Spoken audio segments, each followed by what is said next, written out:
مرتبہ اگرچہ ہمارا درس آیت نمبر 30 تک پہنچ گیا تھا،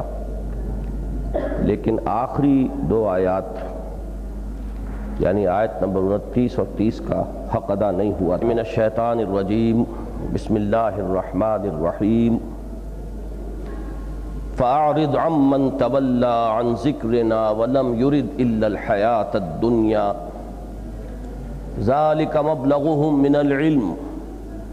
إِنَّ رَبَّكَ هُوَ أَعْلَمُ بِمَنْ ضَلَّ عَنْ سَبِيلِهِ وَهُوَ أَعْلَمُ بِمَنِ اهْتَدَى وَلِلَّهِ مَا فِي السَّمَاوَاتِ وَمَا فِي الْأَرْضِ لِيَجْزِيَ الَّذِينَ أَسَاءُوا بِمَا عَمِلُوا وَيَجْزِيَ الَّذِينَ أَحْسَنُوا بِالْحُسْنَى الَّذِينَ يَجْتَنِبُونَ كَبَائِرَ الْإِثْمِ وَالْفَوَاحِشَ إِلَّا اللَّمَمَ إِنَّ رَبَّكَ وَاسِعُ الْمَغْفِرَةِ هو أعلم بكم إذ أنشأكم من الأرض وإذ أنتم أجنة في بطون أمهاتكم فلا تزكوا أنفسكم هو أعلم بمن اتقى أفرأيت الذي تولى وأعطى قليلا وأكدى أعنده علم الغيب فهو يرى أم لم ينبأ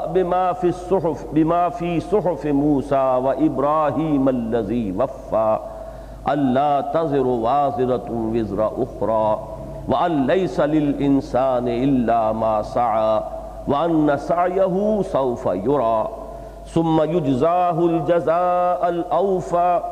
وَأَنَّ إِلَى رَبِّكَ الْمُنْتَهَى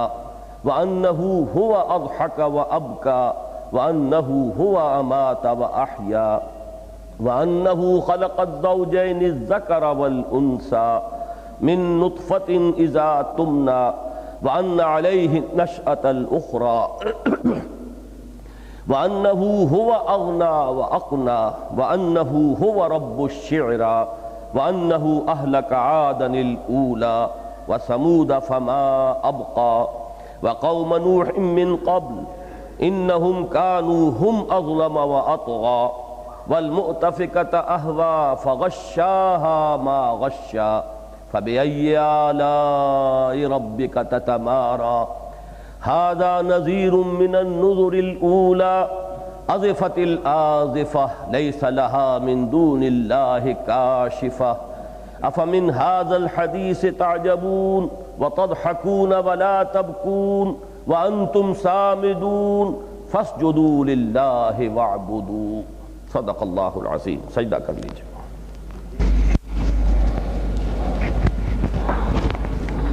بسم اللہ الرحمن الرحیم۔ سورۃ النجم کی ابتدائی 18 آیات جو مشکلات القرآن میں سے ہیں، جن میں بہت سے تفسیری اشکالات ہیں، ان پر جس حد تک بھی ہم سے ہو سکا ہے ہم نے تفصیلی گفتگو کر لی ہے، اور اس کا ایک اجمالی اعادہ بھی پچھلے درس میں نے کر لیا تھا۔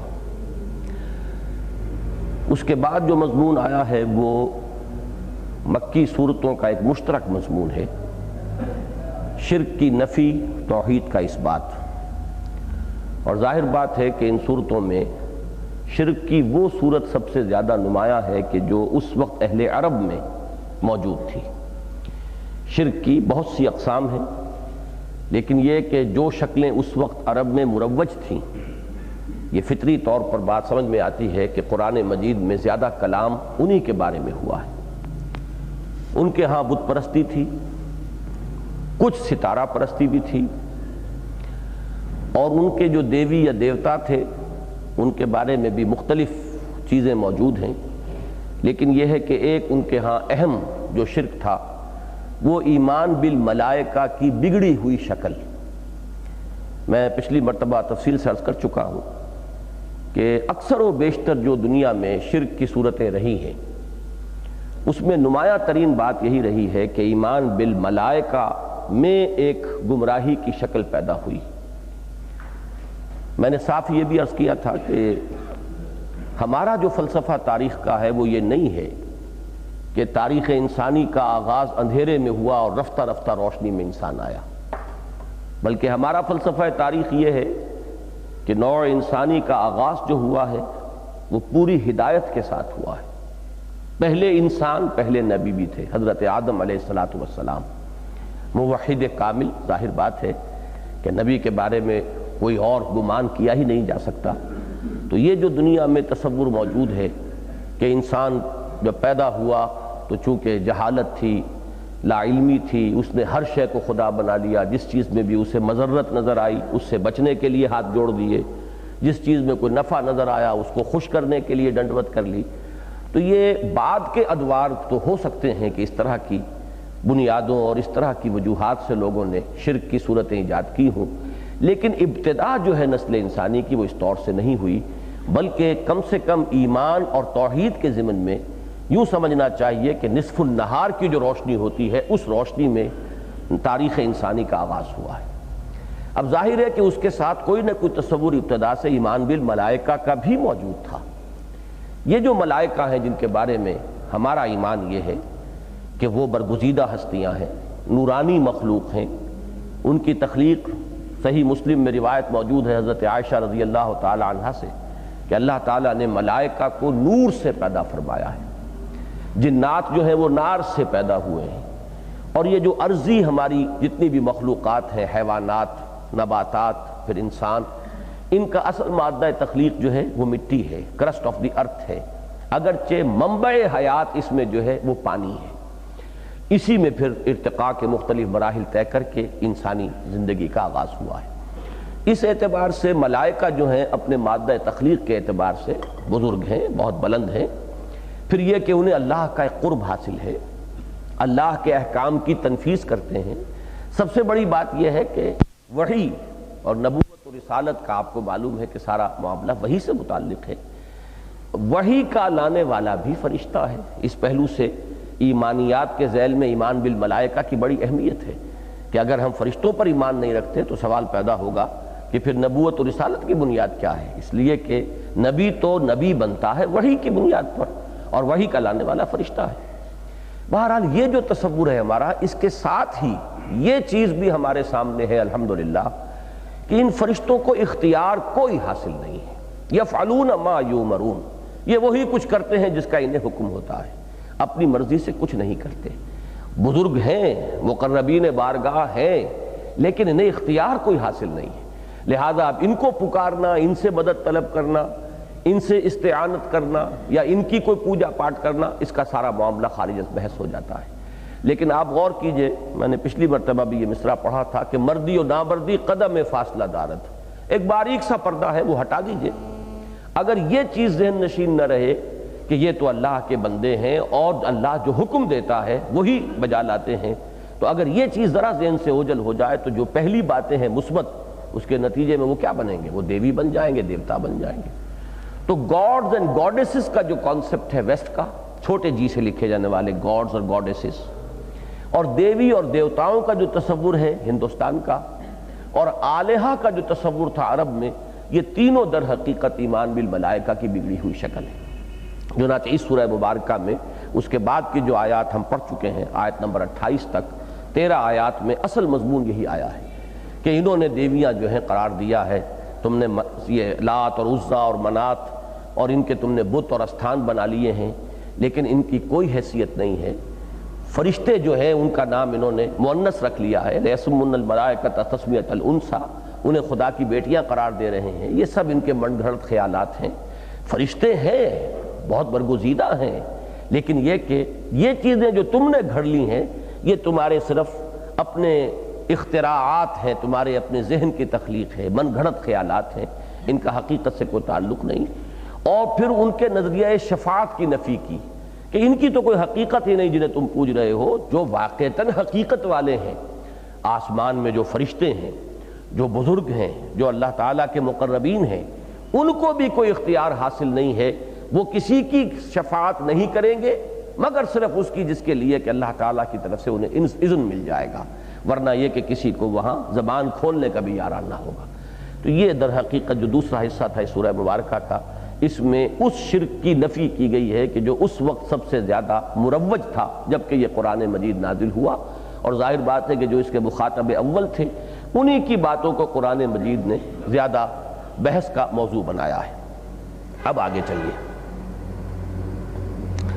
اب یہاں حضور سے خطاب ہو رہا ہے، فَأَعْرِضْ عَمَّنْ تَوَلَّى، اے نبی اعراض فرمائیے، آپ ذرا اپنا رخ پھیر لیجئے ان لوگوں کی طرف سے جنہوں نے پیٹھ موڑ لی ہے۔ فَأَعْرِضْ عَمَّنْ تَوَلَّى، پس منظر میں یہ بات رکھیے کہ تقریباً 5 اگر نبوی کی یہ صورت ہے جیسا کہ عام خیال ہے، اس لیے کہ یہ سورہ مبارکہ نازل ہوئی ہے ہجرت حبشہ کے بعد۔ ہجرت حبشہ ہوئی ہے سن 5 نبوی میں، ہجری نہیں نبوی۔ ابھی ہجرت مدینہ تو ہوگی کوئی 7-8 سال بعد جا کر، 6-7 سال بعد، لیکن پہلی ہجرت جو ہوئی حبشہ کی طرف، تو یہ اس کے بعد یہ صورت نازل ہوئی ہے، چونکہ وہ جو پس منظر ہے اور کچھ واقعات اس سے متعلق ہیں وہ میں پہلے تمہیدی بیان میں عرض کر چکا ہوں۔ تو 5 سال یا 6 سال ہو گئے تھے حضور کو دعوت دیتے ہوئے۔ اب آپ خود امیجن کیجئے کہ چھوٹا سا ایک شہر ہے مکہ، کوئی لمبا چوڑا کراچی یا لاہور کی طرح کا لاکھوں کی آبادی کا کوئی شہر نہیں تھا، چھوٹی سی بستی، چند ہزار نفوس اس میں آباد، اور حضور صلی اللہ علیہ وسلم دن رات 5-6 برس ہو گئے ہیں کہ انہیں دعوت دے رہے ہیں، انہیں پکار رہے ہیں، ان کو توحید کی طرف بلا رہے ہیں، شرک سے انہیں روک رہے ہیں، لیکن یہ کہ لوگ اڑے ہوئے ہیں اپنے کفر پر، شرک پر، انکار پر۔ اس پس منظر میں فرمایا گیا کہ اے نبی اب آپ بھی پھر ان سے اپنی توجہ کو ہٹا لیجئے، ان کے پیچھے ہلکان اپنے آپ کو نہ کیجئے۔ جسے ماننا تھا اس نے مان لیا، جو نہیں ماننا چاہتا آپ زبردستی اسے اللہ کے اس راستے کی طرف نہیں لا سکتے، آپ بھی اعراض کیجئے۔ فَأَعْرِضْ عَمَّنْ تَوَلَّى عَنْ ذِكْرِنَا وَلَمْ يُرِدْ إِلَّا الْحَيَاةَ الدُّنْيَا، یہ تولا کے ساتھ ہے عن ذکرنا، جس نے روگردانی کی ہے ہمارے ذکر سے، اور اس نے نہیں ارادہ کیا مگر صرف دنیا کی زندگی کا۔ یہ ٹکڑا میں چاہتا ہوں کہ اسے ذرا اچھی طرح سمجھیں کہ عن ذکرنا ولم یرد الا الحیات الدنیا، عام حالات میں اگر یہ الفاظ ہمارے سامنے ہوں تو اس کا مفہوم یہ ہوگا کہ ذکر کا لفظ بھی عام جو ہوگا تو اس کا مفہوم وسیع ہے، جو بھی ہمارے ذکر سے اعراض کر رہا ہے، ہماری یاد دہانی سے، ہمارے ذکر سے، ہمیں یاد کرنے سے، اور جس کا کہ مطلوب و مقصود صرف دنیا کی زندگی بن گئی ہے۔ لیکن یہاں اصل میں اس پس منظر کے ساتھ جو میں نے بیان کیا، عن ذکرنا سے مراد ہے اس تذکیر سے اعراض جو حضور فرما رہے تھے، اس یاد دہانی کے لیے اپنے کانوں کو بہرا کر لینا کہ جو محمد رسول اللہ صلی اللہ علیہ وسلم اس قرآن کے ذریعے سے فرما رہے تھے۔ اس لیے کہ یہ سلسلہ سور جو ہے آپ کو معلوم ہے کہ ان مکی صورتوں کا آغاز ہوا سورہ قاف سے، اور اس کا جو اختتام ہوا وہ اسی پر ہوا کہ فَذَكِّرْ بِالْقُرْآنِ مَنْ يَخَافُ وَعِيدٍ، اے نبی صلی اللہ علیہ وسلم آپ تذکیر فرماتے رہیے، یاد دہانی کراتے رہیے اس قرآن کے ذریعے سے، تو جس کے اندر بھی کوئی رمق ہے میرے وعید کا، خوف ہے، کوئی بھی آخرت کا خیال ہے، جواب دہی کا کوئی احساس ہے، وہ اس پر لبیک کہے گا، اس کے اندر کے حجابات اٹھ جائیں گے، اس کے دل پر جو زنگ آ گیا ہے وہ دھل جائے گا۔ فَذَكِّرْ بِالْقُرْآنِ مَنْ يَخَافُ وَعِيدٍ۔ لیکن اب جو لوگ اس سے اعراض کر رہے ہیں، اعرض عمن تولی عن ذکرنا، آپ کی اس تمام تر تذکیر کے باوجود، آپ کی اس تمام تر محنت و مشقت کے باوجود جو اعراض کیے ہوئے ہیں، اب آپ بھی اس سے اعراض کیجئے، جس نے منہ موڑ لیا ہے آپ بھی اپنی توجہ اس سے ہٹا لیجئے۔ یہ بالکل گویا کہ ایک عکس ہوگا وہ جو اللہ تعالیٰ کا معاملہ ہے بندے کے ساتھ، کہ ایک دو طرفہ معاملہ ہے۔ اگر بندہ اللہ کی طرف رجوع کرتا ہے تو اللہ تعالیٰ بھی اپنی شفقتوں رحمتوں کے ساتھ بندے کے حال کی طرف متوجہ ہو جاتا ہے۔ اگر بندہ اپنا رخ موڑ لیتا ہے تو اللہ تعالیٰ بھی بے نیازی کا طریقہ اختیار فرماتا ہے، اس لیے کہ اللہ تو بے نیاز ہے ہی، اسے کسی کی کوئی احتیاج نہیں ہے۔ تو اسی طرح یہاں حضور سے فرمایا جا رہا ہے کہ جو لوگ اس انکار اور اس تمام تر تذکیر کے باوجود اڑ گئے اپنے کفر پر، اب آپ ان کے پیچھے اپنے آپ کو ہلکان نہ کیجیے۔ دوسرا ٹکڑا جو ہے یہ اصل میں سبب بیان کر رہا ہے، یہ واو سببیہ ہے۔ یہ کیوں اعراض کر رہے ہیں اس تذکیر سے؟ لم یرد الا الحیات الدنیا، ان کی نگاہوں میں دنیا کی زندگی اتنی کھب گئی ہے، اتنی رچ بس گئی ہے، یہ صرف دنیا ہی کے طالب بن کر رہ گئے ہیں۔ اس سے آگے جسے آپ کہیں کہ اتنی شارٹ سائٹڈ ہیں یہ لوگ کہ ان کی نگاہ بس بہت قریب ہی پر آ کر الجھ کر رہ گئی ہے۔ جیسے اقبال کا وہ مصرع ہے کہ گاہ میری نگاہ تیز چیر گئی دل وجود، اور گاہ الجھ کے رہ گئی میرے توہمات میں۔ ہمارے توہمات ہیں یا ہماری خواہشات ہیں، ہماری جو بھی دنیاوی جو ورلڈلی ہماری ایمبیشنز ہیں، جب اس کے اندر ہماری توجہات الجھ کر رہ جاتی ہیں تو پھر کتنی ہی تذکیر ہو جائے، کتنی ہی نصیحت ہو جائے، کتنے ہی حقائق سامنے کھول دیے جائیں، کتنے ہی براہین کے انبار لگا دیے جائیں، لیکن انسان ادھر متوجہ ہوتا ہی نہیں۔ اس لیے جیسے کہ فرمایا ذالک مبلغہم من العلم، یہ ان کی رسائی اور پہنچ جو ہے وہ یہیں تک ہے علم میں۔ وہی جو بات میں نے شارٹ سائٹڈنس کے لفظ سے میں نے واضح کرنے کی کوشش کی ہے کہ ان کی آگے رسائی ہے ہی نہیں، پہنچ ہے ہی نہیں۔ اس طریقے سے ان کی توجہات جو ہیں وہ الجھ کر رہ گئی ہیں۔ اقبال کا وہ شعر بھی اس مفہوم کو خوب ادا کرتا ہے کہ کافر کی یہ پہچان کے آفاق میں گم ہے، اور مومن کی یہ پہچان کے گم اس میں ہے آفاق۔ مومن ایک ہائر لیول پر زندگی بسر کر رہا ہوتا ہے، وہ اس دنیا میں ہے، لیکن اس دنیا میں رہتے ہوئے اس کی کیفیت یہ ہوتی ہے کہ دنیا کا طالب نہیں ہوتا۔ بازار سے گزرا ہوں، خریدار نہیں ہوں، رہے گا یہیں، لیکن اس کا مطلوب و مقصود دنیا نہیں ہے۔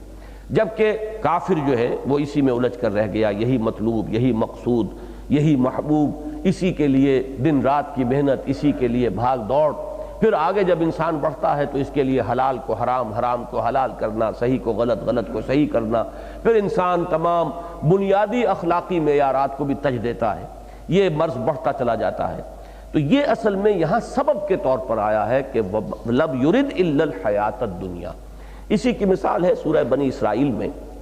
کہ وہاں فرمایا گیا کہ وَلَقَدْ صَرَّفْنَا فِي هَذَا الْقُرْآنِ لِيَذَّكَّرُوا وَمَا يَزِيدُهُمْ إِلَّا نُفُورًا۔ ہم نے تو اس قرآن میں ہر طرح کے انواع اور اقسام کے دلائل، براہین، استشہاد، آیات اپنی جو ہیں کھول کھول کر بیان کر دی ہیں، مختلف الفاظ سے، مختلف اسلوبوں سے۔ ہم نے کوئی چھوڑا نہیں ہے کہ جو اسلوب کسی کی ہدایت کے لیے مفید ہو سکتا۔ ایک پھول کا مضمون ہو تو 100 رنگ سے باندھوں، لیکن یہ لوگ جو ہیں اس کے باوجود ان میں نفرت ہی بڑھ رہی ہے، یہ بھاگ رہے ہیں، اس کی طرف رجوع نہیں کر رہے، بدک رہے ہیں۔ اس کا آگے سبب بتایا کہ کیوں ہے۔ اذا قرأت القرآن جعلنا بینک وبین الذین لا یؤمنون الآخرۃ حجابا مستورا۔ اے نبی، جب آپ تذکیر تو قرآن سے کرا رہے ہیں، یاد دہانی قرآن سے کرا رہے ہیں، لیکن جب آپ ان کی تذکیر کے لیے، نصیحت کے لیے ان کو قرآن سناتے ہیں تو ہم آپ کے اور ان کے مابین ایک حجاب جو ہے وہ مخفی ہے، نظر نہیں آ رہا، غیر مرئی ہے، وہ حجاب اور پردہ ہم تان دیتے ہیں۔ کیوں تان دیتے ہیں یہ پردہ؟ اس لیے کہ وہ آخرت کو نہیں مانتے۔ یعنی آخرت ہے اصل میں فیصلہ کن چیز، جس کے دل میں کوئی بھی رمق ہوگی آخرت پر۔ ایمان کا لفظ تو بہت یعنی بھاری ہے، میں کہتا ہوں گمان کے درجے میں بھی اگر ہوگا کہ ہو سکتا ہے کہ یہ ہو جائے، تب بھی انسان جو ہے کچھ نہ کچھ ڈر اس کے اندر پیدا ہوگا، کوئی جواب دہی کا احساس ہوگا۔ لیکن یہ کہ جہاں گمان سے بھی نکل گیا آدمی، تو پھر اب اس کا واپس لوٹنا اور یہ تذکیر اور نصیحت کا اس کے حق میں مفید ہونا، یہ خارج از بحث ہو جائے گا۔ فَأَعْرِضْ عَمَّنْ تَوَلَّى عَنْ ذِكْرِنَا وَلَمْ يُرِدْ إِلَّا الْحَيَاةَ الدُّنْيَا ذَلِكَ مَبْلَغُهُم مِّنَ الْعِلْمِ إِنَّ رَبَّكَ هُوَ أَعْلَمُ بِمَنْ ضَلَّ عَنْ سَبِيلِهِ وَهُوَ أَعْلَمُ بِمَنِ اهْتَدَىٰ۔ اے نبی، آپ کا رب خوب جانتا ہے اس کو بھی کہ جو اس کی راہ سے بھٹک چکا، یعنی یہاں بھٹک چکنا اس معنی میں ہے کہ جس کی ضلالت پر گویا کہ آخری مہر ثبت ہو چکی، جو اب کسی صورت بھی آپ کی بات سننے والا نہیں ہے، جس کے حق میں آپ کی کوئی تذکیر، نصیحت، تبلیغ، وعظ کوئی مفید نہیں ہوگی۔ جیسے کہ سورہ بقرہ کے بھی پہلے ہی رکوع کے آخر میں فرما دیا ان الذین کفروا سواء علیہم انذرتہم ام لم تنذرہم لا یؤمنون ختم اللہ علی قلوبہم وعلی سمعہم وعلی ابصارہم غشاوہ ولہم عذاب عظیم۔ یہ تمام کافروں کے بارے میں آپ نہیں کہیں گے، ظاہر بات ہے کہ اس کے مختلف مراحل اور مدارج ہیں۔ ایسے بھی کافر ہیں جو اس وقت کفر میں ہیں لیکن ایمان لے آئیں گے، لیکن ان میں ایک طبقہ ایسا بھی ہے جو کبھی ایمان لانے والا نہیں، کتنا ہی آپ زور لگا لیں۔ تو یہ اس کو عام نہ سمجھیے بلکہ اس کو خاص سمجھیے، اگرچہ الفاظ بظاہر عام ہیں لیکن اس میں خصوصیت کا پہلو ہے کہ جو لوگ اس اپنی ضد اور عناد اور ہٹ درمی میں اس درجے آگے نکل گئے اور جن کا مبلغ علم جو ہے 100% صرف دنیا ہی کا ہو کر رہ گیا ہے، اب ان کے لیے آپ کی کوئی تذکیر اور نصیحت جو ہے اور کوئی انذار یا تبشیر مفید نہیں ہوتی۔ اللہ خوب جانتا ہے۔ اس کے معنی کیا ہے کہ چونکہ انسان کے علم میں یہ بات نہیں ہے، لہذا اپنی سی محنت جاری رکھنا یہ بالکل دوسری بات ہے۔ اس لیے کہ نبی اکرم صلی اللہ علیہ وسلم کا تو معاملہ پھر بھی خاص ہو سکتا ہے کہ آپ کا معاملہ اللہ تعالیٰ کے ساتھ براہ راست ہے اور اللہ کا ہر وقت اور ہر آن آپ کو حکم مل رہا ہے، بہت سے لوگوں کے بارے میں اللہ نے آپ کو بتا دیا ہے، منافقین تک کے بارے میں نام بنام بھی حضور صلی اللہ علیہ وسلم کو اللہ نے بتا دیا ہے، لیکن کسی اور دوسرے داعی حق کے لیے یہ جائز نہیں ہے کہ وہ فیصلہ کر لے کسی کے بارے میں کہ اب یہ شخص ہرگز ایمان نہیں لائے گا، اس لیے کہ یہ چیز صرف اللہ کے علم میں ہے۔ خود حضور صلی اللہ علیہ وسلم کی بھی ہمارے سامنے یہ سنت آتی ہے کہ ابو طالب کے لیے بھی آخری وقت تک کوشش کی ہے۔ عین عالم نزع میں جب ابو طالب تھے تو اس وقت بھی حضور نے فرمایا ہے کہ چچا جان میرے کان ہی میں کلمہ شہادت ادا کر دیجئے تو میں اللہ کے ہاں گواہی دے سکوں، لیکن یہ کہ بہرحال جو بھی اللہ کا فیصلہ تھا اس کے بارے میں وہ دنیا سے محروم ہی یعنی ہونے کی حالت میں اس کلمہ شہادت سے اس کا معاملہ ہوا ہے۔ تو ان ربک هو اعلم بمن ضل عن سبیلہ وهو اعلم بمن اہتدی، اور اسے خوب معلوم ہے کہ جو ہدایت یافتہ ہے یا اسی میں جو پوٹینشلی ہدایت پانے والا ہے، اللہ کو معلوم ہے کہ کس کے حق میں آپ کا یہ انذار اور تبشیر اور تذکیر مفید ہوگا، کس کے حق میں مفید نہیں ہوگا، یہ اللہ کے علم میں ہے۔ وَلِلَّهِ مَا فِي السَّمَاوَاتِ وَمَا فِي الْأَرْضِ، اور اللہ ہی کا ہے جو کچھ کہ ہے آسمانوں اور زمین میں، یعنی یہ کہ یہ لام تملیک بھی ہے، ملکیت اللہ ہی کی ہے جو کچھ کہ آسمانوں میں اور زمین میں، لام استحقاق بھی ہے کہ اللہ ہی کو حق بھی پہنچتا ہے اس کی ملکیت کا اور اس کی مالکیت کا، جہاں مالکیت ہوگی وہیں ملکیت بھی ہوگی کہ بادشاہ بھی وہی ہے، اختیار بھی اسی کا ہے۔ الا لہ الخلق والامر لیجزی الذین اساؤوا، لیکن اس نے یہ جو بھی کچھ تخلیق فرمائی ہے، انسان کو اختیار دیا ہے، پھر اس کے لیے جزا و سزا کا معاملہ ہے، ہدایت کے یہ راستے اس نے کھولے ہیں، ان سب کی غرض و غایت کیا ہے؟ لیجزی الذین اساؤوا بما عملوا ویجزی الذین احسنوا بالحسنی، یہ ہے جزا و سزا کے لیے یہ اختیار دیا ہے۔ حالانکہ اللہ کا اختیار ہے مطلق، اللہ جب چاہے جس شخص کا چاہے دل اسلام کی طرف اور ایمان کی طرف پھیر دے، کوئی بڑے سے بڑا کافر بھی اگر اللہ اسے اپنے اختیار خصوصی سے لانا چاہے اسلام پر تو ظاہر بات ہے کہ وہ اللہ کی قدرت سے باہر نہیں ہے، یہ اختیار تو مطلق ہے، لیکن اس نے یہ اختیار انسان کو دیا ہے، اس کی مرضی ہے، چاہے تو وہ فمن شاء فلیؤمن ومن شاء فلیکفر، جو چاہے وہ ایمان لائے، جو چاہے کفر کرے۔ یہ اختیار جو دیا کیوں دیا؟ تاکہ اب اس کا بدلہ ہو، تاکہ وہ نتیجہ نکلے۔ یہ لام جو ہے اس کو لام عاقبت کہتے ہیں، تاکہ نتیجہ یہ نکلے لیجزی الذین اساؤوا بما عملوا، تاکہ بدلہ دے وہ ان کو جو برے اعمال کرنے والے ہیں ان کے اعمال کا، ویجزی الذین احسنوا بالحسنی، اور جو بدلہ دے بہت ہی اچھا ان لوگوں کو جنہوں نے احسان کی روش اختیار کی، جنہوں نے خوبصورت روش اختیار کی، جنہوں نے صحیح اور طرز عمل جو ہے دنیا کی زندگی میں اختیار کیا ہے۔ اس میں ایک نکتہ ہے، مفسرین نے اس کو صحیح اس کی نشاندہی کی ہے کہ یہاں جو فرمایا کہ جزا ملے گی برائیوں کی بما عملوا، ان کے عمل کے نتیجے کے طور پر، گویا کہ انسان کو سزا ملے گی اس کے عمل کے مقدار کے مطابق، اس سے زائد اللہ تعالیٰ سزا نہیں دے گا، جو جس کا جتنی کمائی ہے اتنی ہی اس کو بدلے کے اندر سزا ملے گی، لیکن اس کا اعادہ نہیں کیا۔ جہاں حسنہ کا تعلق ہے وہ اللہ کا اختیار ہے، جتنا چاہے دے، اللہ تعالیٰ جو ہے وہ نیکیوں کا بدلہ جو ہے حساب کتاب سے نہیں دے گا، بلکہ وہ اجر جو ہو وہ حساب کتاب سے اگر ہو بھی جائے تو پھر اس کے فضل کا پھر کوئی حد و حساب نہیں ہے، وہ جتنا چاہے دے۔ یہاں پر اس کی جو کمیت ہے اسے ان کی نیکیوں کی مقدار کے ساتھ باندھا نہیں ہے، بلکہ وہ اختیار مطلق اللہ کا ہے، وہ جتنا اچھے سے اچھا، اعلیٰ سے اعلیٰ، جو بھی عمدہ سے عمدہ بدلہ دینا چاہے گا دے گا۔ الذین یجتنبون کبائر الاسم والفواحش، یہ آیت بہت اہم ہے، اور یہ مضمون اتنا اہم ہے کہ قرآن مجید میں 3 مرتبہ آیا ہے، اور اکثر و بیشتر اس کی جو اہمیت ہے اس پر توجہ نہیں ہوتی بالعموم۔ الذین یجتنبون کبائر الاسم والفواحش، وہ لوگ کہ جو اجتناب کرتے رہیں، جنب کہتے ہیں پہلو کو، یہ جنب ہے، تو اجتناب ہے پہلو تہی کرنا، بچ جانا، اپنے آپ کو بچا لینا۔ الذین یجتنبون کبائر الاسم، جو بڑے بڑے گناہوں سے بچتے ہیں، اپنے آپ کو بچاتے ہیں، والفواحش، اور بے حیائی کے کاموں سے بچاتے ہیں، الا اللمم،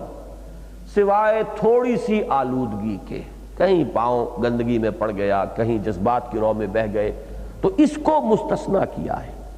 یہ بات اس اعتبار سے بہت اہم ہے کہ ہمارے ہاں نیکی اور زہد اور عبادت گزاری کا بھی جب غلو پیدا ہو جاتا ہے تو انسان بہت چھوٹی چھوٹی چیزوں کے بارے میں بھی بے انتہا حساس ہو جاتا ہے، اور اس سے جو نیٹ نتیجہ نکلتا ہے وہ یہ ہے کہ پھر مچھر چھانے جاتے ہیں اور سموچے اونٹ انسان نکل جاتا ہے۔ یہ ایک عام طور پر نتیجہ نکلتا ہے ایک غلط انداز فکر کا، غیر متوازن طرز عمل کا۔ قرآن مجید نے اس مضمون کو 3 جگہ سورہ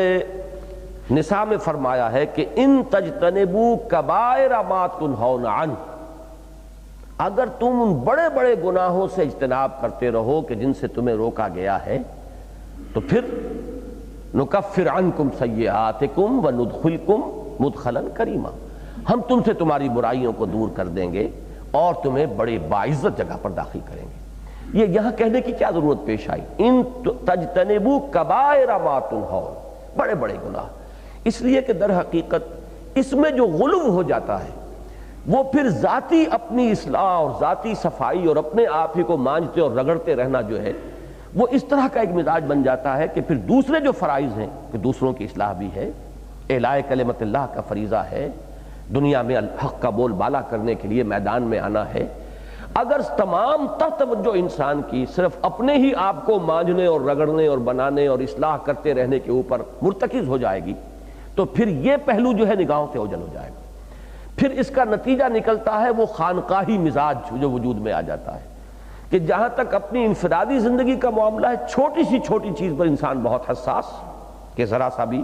کوئی مشکوک سی چیز بھی کہیں اس کا ایک قطرہ بھی میرے حلق سے نیچے نہ اتر جائے۔ لیکن دوسری طرف یہ کہ ماحول میں جو برائیاں پھیل رہی ہیں، جو بھی باطل کا چرچا ہو رہا ہے، جس طرح بھی شیطنت جو ہے ننگا ناچ ناچ رہی ہے، وہ اس سے گویا کہ اپنے آپ کو وہ اس اپنے ایک خول کے اندر بند ہوتے چلے جاتے ہیں، اس سے وہ اپنے آپ کو منقطع کرتے چلے جاتے ہیں۔ اسی کی وہ انتہائی شکل ہے کہ جس پر بہت شدید وعید آئی ہے اس حدیث میں جو میں نے بارہا اپنے دروس میں اور اپنی تقاریر کے اندر بیان کی ہے کہ ایک ایسے شخص کا آپ تصور کریں جس کے بارے میں حضرت جبرائیل گواہی دے رہے ہیں اللہ کی بارگاہ میں کہ اس شخص نے تو پلک جھپکنے جتنی دیر بھی کبھی معصیت میں بسر نہیں کی۔ اس کے زہد کا، اس کی انفرادی نیکی کا تصور کیجئے۔ ایک شخص جس کے بارے میں گواہی جو ہے یہ میں کہا کرتا ہوں کہ کسی کرائے کے وکیل کی نہیں ہے، کوئی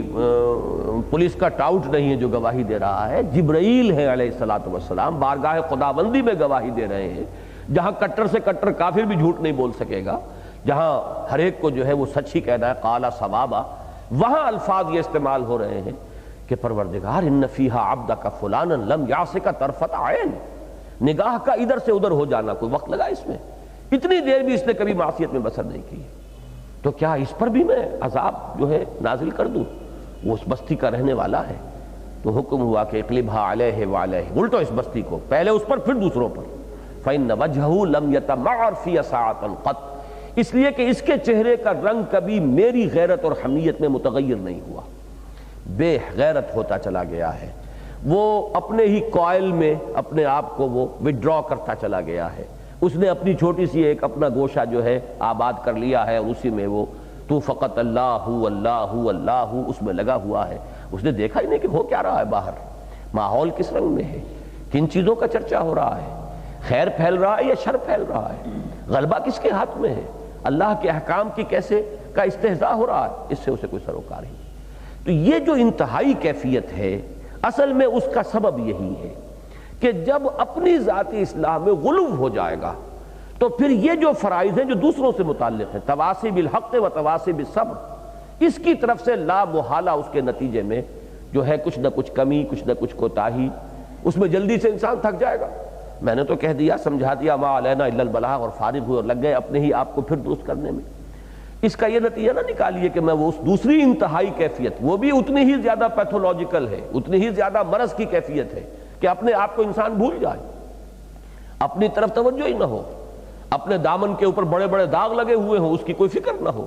جس کو کہ سورہ بقرہ میں کہا گیا ہے کہ کیا تم لوگوں کو تم نیکی کا حکم دے رہے ہو، تَأْمُرُونَ النَّاسَ بِالْبِرِّ وَتَنْسَوْنَ أَنفُسَكُمْ وَأَنْتُمْ تَتْلُونَ الْكِتَابَ فَلَا تَعْقِلُونَ، کیا تم لوگوں کو نیکی کا حکم دے رہے ہو اور اپنے آپ کو بھول گئے ہو، اور تم کتاب پڑھتے ہو تو کیا تم عقل سے کام نہیں لیتے؟ یہ بالکل دوسری انتہا ہے۔ تو ان دونوں انتہاؤں کو ذہن میں رکھیے، یہ دونوں جو ہیں یہ مریض ذہن کی پیداوار ہیں، درمیانی کیفیت ہے۔ انسان اوصیکم و نفسی بتقوی اللہ، خود اپنے آپ کو بھی مخاطب کرے، اپنی بھی درستی پہ کوشاں ہو، اور بڑے بڑے گناہوں سے تو بہرحال مجتنب ہونا ضروری ہے۔ چھوٹی چھوٹی چیزیں ہیں، خطائیں ہیں، اللہ تعالیٰ معاف فرما دے گا۔ یہ نہیں کہ جب تک میں کامل نہ ہو جاؤں اس وقت تک کسی کو کچھ نہیں کہوں گا، جب تک کہ میرا دامن جو ہے ہر چھوٹے چھوٹے داغ اور دھبے سے پاک نہیں ہو جائے گا میں کلمہ خیر کسی سے کہوں گا ہی نہیں، یہ نہیں ہے، بلکہ بڑے بڑے گناہ جو ہیں ان سے اجتناب ہو گیا ہے، حرام چیزوں سے اپنے آپ کو بچا لیا ہے، فرائض کی پابندی جو ہے انسان کر رہا ہے، اس لیے کہ جو فرض ہے اس کا ترک کر دینا گناہ کبیرہ ہے۔ اس کے بعد یہ کہ آپ تواصی بالحق اور تواصی بالصبر کے اوپر بھی عمل شروع کر دیجئے۔ یہ تواصی بالحق اور تواصی بالصبر پر عمل جو ہے یہ مزید آپ کی اصلاح میں بھی ممد ہو جائے گا، کیونکہ لوگ پھر آپ کو اپنے دامن کے داغ اور دھبوں کی طرف متوجہ کریں گے کہ بھائی مجھے آپ یہ کہہ رہے ہیں، آپ اپنے دامن کو تو دیکھیے، دامن کو ذرا دیکھ، ذرا بندے قبا دیکھ، اتنی نہ بڑھا پاکیے دامہ کی حکایت۔ تو یہ چیز جو ہے یہ پھر ممد ہو جائے گی آپ کو مزید اپنی اصلاح پر آمادہ کرنے میں۔ لیکن اگر برعکس اس کے ہو جائے کہ بس انسان اپنے بارے میں تو انتہائی غلو سے کام لے رہا ہو، اور یہ کہ ان فرائض سے پھر وہ پہلوتے ہی کرے گا، تو پھر اس کا آخری کردار وہی ہے کہ إِنَّ وَجْهَهُ لَمْ يَتَمَعَّرْ فِي سَاعَةً قَطْ، اور انجام اس کا یہ ہے کہ اقلبها علیہ وعلیہم، یہ دوہرا مجرم ہے۔ دوسرے تو غفلت میں ہیں، دوسرے تو شہوات ہی کے پیچھے پڑ گئے ہیں، دوسروں کے بارے میں تو یہ اپولوجی خود یہاں آ گئی، ذَلِكَ مَبْلَغُهُم مِّنَ الْعِلْمِ، ان کے تو علم کی رسائی یہاں تک ہے۔ یہ دوسرا شخص جو ہے جو میں بیان کر رہا ہوں وہ تو یہ پلی نہیں لے سکتا کہ مجھے تو معلوم ہی نہیں تھا، اسے تو سب معلوم ہے۔ جو اپنی ذاتی اصلاح میں اتنا مبالغہ کر رہا ہے تو وہ تو ناواقف شخص تو نہیں ہے، لہذا اس کے پاس پھر کوئی پلی نہیں ہے اگر اس نے ان فرائض سے پہلوتی ہی کی۔ تو یہ چیز جو ہے سورہ شورى میں بھی آئی ہے، وَالَّذِينَ يَجْتَنِبُونَ كَبَائِرَ الْإِثْمِ وَالْفَوَاحِشَ وَإِذَا مَا غَضِبُوا هُمْ يَغْفِرُونَ۔ تو یہ تین مقامات ہیں، ذہن میں رکھیے کہ یہ جو آیت ہے اور سورہ شورى کی آیت کی تو تقریباً ہم مضمون آیات ہیں، الفاظ تقریباً وہی ہیں۔ والذین یجتنبون کبائر الاسم والفواحش، یہاں پر بھی یہی ہے، الذین یجتنبون کبائر الاسم والفواحش، بڑے بڑے گناہوں سے انسان اپنے آپ کو روکے۔ اسم کسے کہتے ہیں؟ اس لیے کہ لفظ گناہ جب ہم بولتے ہیں اردو میں تو وہ بہت سی چیزوں کو اپنے اندر سمیٹ لیتا ہے۔ ایک مثلا معصیت ہے، معصیت کے اپنے معنی ہیں، وہ مختلف لفظ ہے۔ معصیت کہتے ہیں نافرمانی کو، اللہ کا کوئی حکم ہے اور آپ نے اس کو رد کر دیا، یہ معصیت ہے۔ ایک ذنب ہے، ذنب کا لفظ کا اپنا مفہوم ہے۔ ایک اسم ہے، اسم کے لفظ کا اپنا مفہوم ہے۔ ہم ان تمام الفاظ کا ترجمہ جو عام طور پہ گناہ سے کر دیں گے، لیکن یہ کہ اسم کے لفظ کو سمجھیے۔ آسمہ اصل میں کہتے ہیں اس اونٹنی کو کہ جو قافلے سے بچھڑ جائے، پیچھے رہ جائے۔ ظاہر بات ہے کہ قافلے میں ساتھ تو وہی اونٹنی چلے گی کہ جو اسی رفتار سے چلے جس رفتار سے قافلہ چل رہا ہے۔ جس کی کچھ سست روی ہے، جو نہیں چل پا رہی تو پیچھے رہ جائے گی، قافلے سے بچھڑ جائے گی، وہ آسمہ ہے۔ تو اسم کا لفظ اصل میں آتا ہے کہ اللہ اپنے بندے سے جو کچھ چاہتا ہے اس میں کوتاہی ہو جانا، اس میں اس کا پیچھے رہ جانا۔ اللہ نے انسان کو پیدا کیا، اشرف المخلوقات بنایا، اس کے سامنے فرشتوں کو جھکوا دیا۔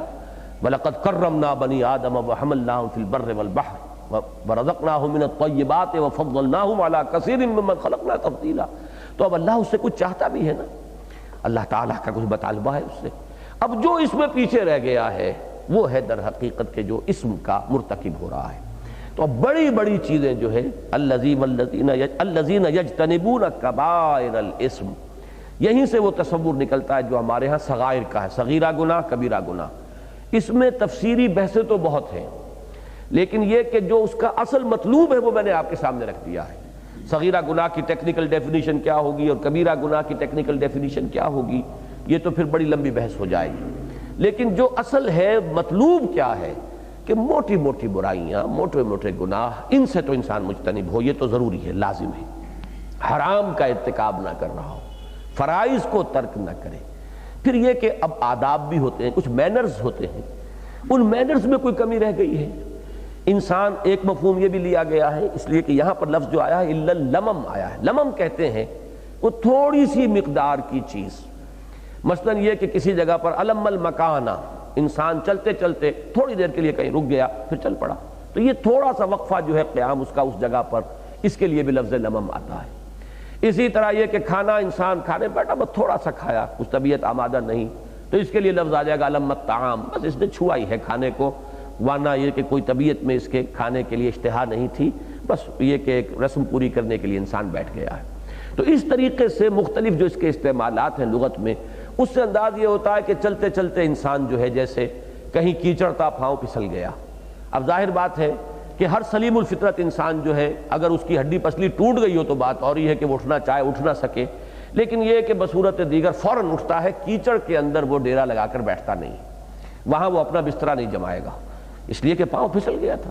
اسی طریقے سے انسان کے بارے میں یہ تصور قرآن نے دیا ہے، اور آگے آئے گا اس میں بھی کہ فَلَا تُزَكُّوا أَنفُسَكُمْ، زیادہ اپنی پاکی دامہ کی حکایت کو نہ بڑھاؤ، دامن کو ذرا دیکھ، ذرا بندے قبا دیکھ، اپنی اصل حقیقت کو دیکھو.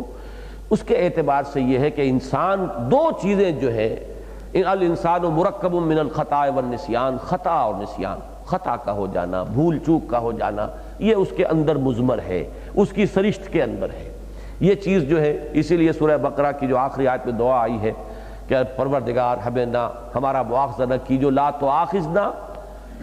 ان نسینا او اخطانا، اگر ہم سے نسیان ہو جائے، بھول چوک میں کوئی غلطی ہو جائے یا ہم کو خطا کر بیٹھے. یہ خطا جو ہے عمد کے مقابلے میں ہوتا ہے، ایک تو جان بوجھ کر کہ یہ اللہ کا حکم ہے میں نے اس کو توڑنا ہے، یہ ہے تعمد، قتل عمد جیسے ہم کہتے ہیں، یہ تعمد ہے کسی شے کا ارادہ کرنا. اور ایک ہے خطا میں کوئی آپ نے نہیں اتنی اہم بات سمجھی تھی اہم، لیکن آپ نے اسے معمولی بات سمجھا تھا، آپ اس کا ارتکاب کر بیٹھے، یہ ابھی خطا کی بات ہوگی. تو یہ دونوں چیزیں انسان میں ہیں. حدیث میں الفاظ آئے ہیں کہ کل بنی آدم خطاؤن وخیر الخطائین التوابون، تمام انسان خطا کار ہیں، اور خطا کار بھی خطاؤن، فعال کے وزن پر مبالغے کا صیغہ ہے کہ انسان انتہائی خطا کار ہے. ہاں ان خطا کاروں میں بہترین لوگ وہ ہیں جو تواب بھی ہیں، وہ پلٹتے بھی رہتے ہیں، لوٹتے ہیں. ایک خطا ہو گئی رجوع کر لیا، غلطی ہو گئی پاؤں پھسل گیا تھا اٹھ کھڑے ہوئے، ان کے اندر ایک عزم ہے اپنی اصلاح کا، اس کے لیے وہ کوشاں ہیں. تو اللہ تعالیٰ پھر جو بھی خطائیں ہو جاتی ہیں، اور خطائیں ہوتی ہیں کس وجہ سے، یا تو کسی وقت ماحول کا اثر انسان پر اتنا غالب آ جاتا ہے، آپ اپنے دوستوں میں بیٹھے ہیں، کئی گھنٹے گزر گئے ہیں، فحش گوئی ہو رہی ہے، اب کچھ نہ کچھ آپ کی طبیعت کے اوپر بھی، چاہے آپ شروع میں حصہ نہیں لے رہے، کسی وجہ سے وہاں بیٹھے ہوئے ہیں، لیکن یہ کہ کچھ نہ کچھ کیفیات جو ہے وہ آپ کے اوپر بھی آ جائیں گی. یہ ماحول کا ایک اثر ہے. یا یہ کہ کبھی انسان کے اپنے جذبات میں کوئی ہیجانی کیفیت ہو جائے، طوفانی کیفیت ہو جائے، اس کے اندر انسان جو ہے اپنے جذبات اور شہوات سے بے قابو ہو کر کوئی حرکت کر بیٹھتا ہے. لیکن جب بھی کبھی ایسا ہوگا فوراً انسان جو ہے پلٹے گا، جیسے ہی ہوش میں آ گیا کہ جیسے اس وقت وہ نیم مدہوشی کی کیفیت تھی جب جذبات نے اس کو اندھا بہرا کر دیا تھا، تو یہ گویا کہ ایک طرح کی نیم مدہوشی کی کیفیت تھی. جیسے ہی ہوش میں آئے گا اب پچھتاوا دل میں پیدا ہو جائے گا، یا میں نے کیا کیا، مجھ سے یہ کیا ہو گیا، یہ کیسے میں کام یہ کر بیٹھا، پھر وہ گڑ گڑائے گا، رجوع کرے گا. تو ایسے لوگوں کے بارے میں سورہ نساء ہی میں آیا ہے کہ ایسے لوگوں کی خطاؤں اور ان کے گناہوں کو بخش دینا اور ان کی توبہ کو قبول فرما لینا اللہ نے اپنے اوپر واجب کر لیا. انما التوبۃ علی اللہ للذین یعملون السوء بجہالۃ ثم یتوبون من قریب، فوراً ہی وہ رجوع کرتے ہیں. تو اللہ تعالیٰ نے وعدہ کر لیا ہے کہ میرے ذمے ہے ایسے لوگوں کی توبہ کو قبول کرنا. تو یہ ہے اصل میں اس پہلو کو نگاہ میں رکھنا چاہیے. ایک تو یہ کہ اس سے پھر ایک انسان میں کہ جو اپنی اصلاح کے لیے کوشاں ہے، اس کے اندر ایک امید کی کیفیت رہتی ہے، اور یہ امید جو ہے انسان کو عمل پر آمادہ کرتی ہے، ورنہ مایوسی پیدا ہو جاتی ہے، اور مایوسی انسان کے قوا کو شل کر دینے والی چیز ہے. اور دوسرے یہ کہ اس میں جو ہے یہ جو دوسری کیفیت میں نے آج بیان کی ہے کہ اگر یہ نہ ہو تو پھر انسان کے اندر ایک بڑا ہی غلو جو ہے زہد اور اس نیکی کے اندر غلو جو رہبانیت کے راستے پر انسان کو ڈال دیتا ہے. پھر وہ خانقاہی قسم کی نیکی کا تصور جو ہے وہ انسان کو اپنے لپیٹ میں لے لیتا ہے، اور جو وہ ایک پینورامک ویو ہے فرائض دینی کا ایک جامع تصور کہ والعصر ان الانسان لفی خسر الا الذین آمنوا وعملوا الصالحات وتواصوا بالحق وتواصوا بالصبر،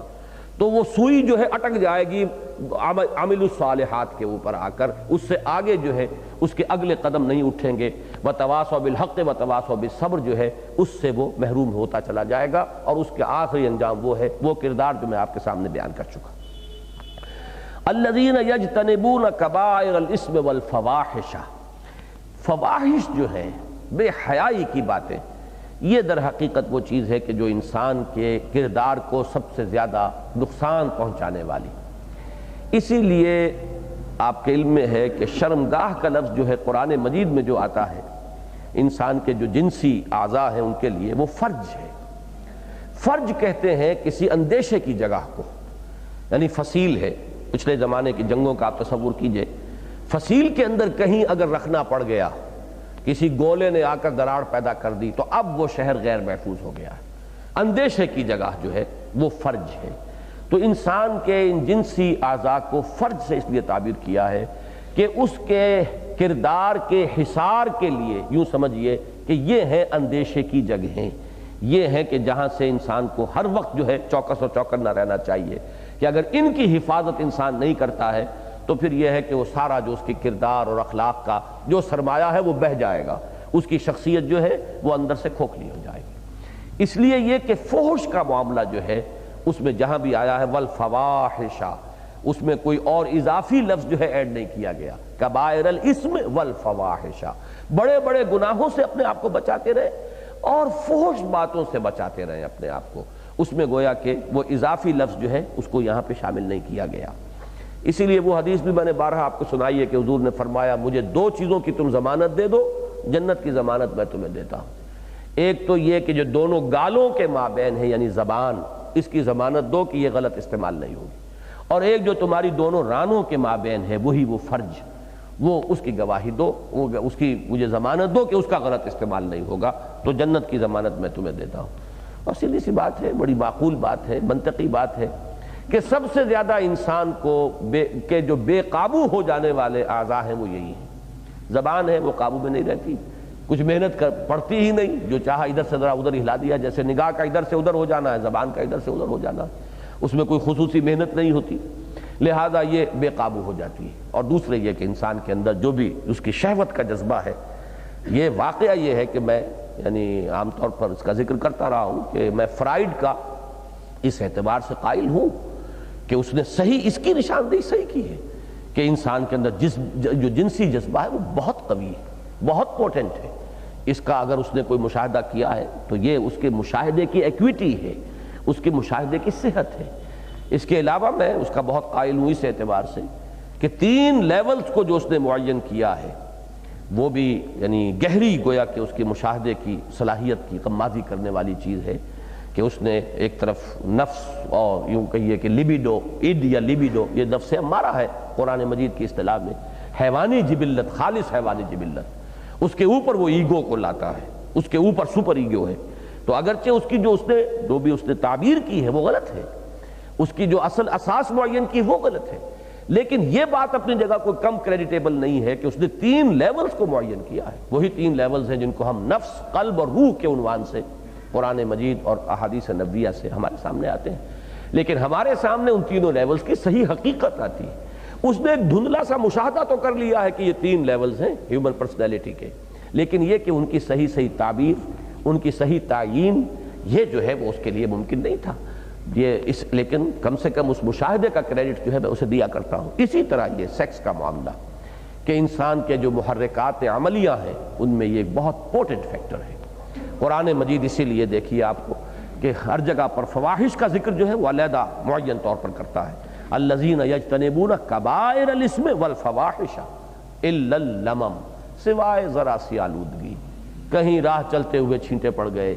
کہیں انسان کا کوئی ارادہ نہیں تھا، آپ جا رہے ہیں نماز پڑھنے، راستے میں کوئی تماشا ہو گیا، کھڑے ہو گئے، اب یہ جو ذرا سی بات تھی اسی میں اگر فرض کیجئے کہیں وہاں پہ جیسے کہ شادیوں میں آج کل ہو رہا ہے، فوش گوئی ہو رہی ہے، وہ بھانڈ ہیں، وہ کچھ کر رہے ہیں، میراثی آ گئے ہیں، اس وقت آپ کی طبیعت میں بھی کوئی اکساہٹ پیدا ہو گئی۔ اب یہ چیزیں وہ ہیں کہ اللہ تعالیٰ ان کو معاف فرماتا رہتا ہے۔ آپ کا رخ درست ہو، آپ وہ فرائض دینی کا تصور صحیح رکھتے ہوئے اس کے لیے کوشاں ہوں، اس سڑک پر آپ چل رہے ہو، پھر یہ کہ کہیں قدم پھسل گیا، کہیں آپ جو ہے کہیں کوئی لغزش ہو گئی تو اللہ تعالیٰ معاف فرمانے والے ہیں۔ ان ربک واسع المغفرہ،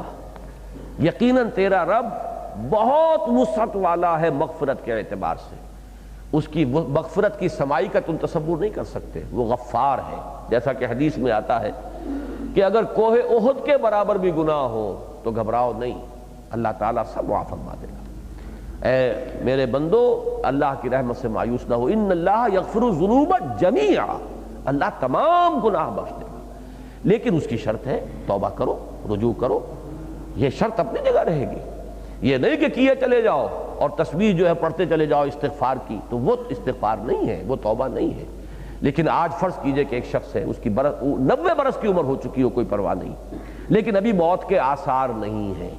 آج اگر وہ خلوص قلب کے ساتھ توبہ کرتا ہے، وہ ساری شرائط جو توبہ کی ہیں اگر ان شرائط کو پورا کرتے ہوئے، اللہ تعالیٰ معاف فرما دے گا۔ اس لیے کہ معلم یغرغر ہے، جب تک کہ وہ یہاں گھنگرو نہیں بولتا اور حالت ندہ طاری نہیں ہوتی، اس وقت تک توبہ کا دروازہ کھلا ہوا۔ بازا بازا ہرچ ہستی بازا، گر کافرو گبرو بت پرستی بازا، این درگہ ما درگہ نومیدی نیست، 100 بار اگر توبہ شکستی بازا۔ اگر 100 مرتبہ بھی تم توبہ کر کے توبہ توڑ چکے ہو تو مایوس نہ ہو، پھر لوٹو، پھر توبہ کرو۔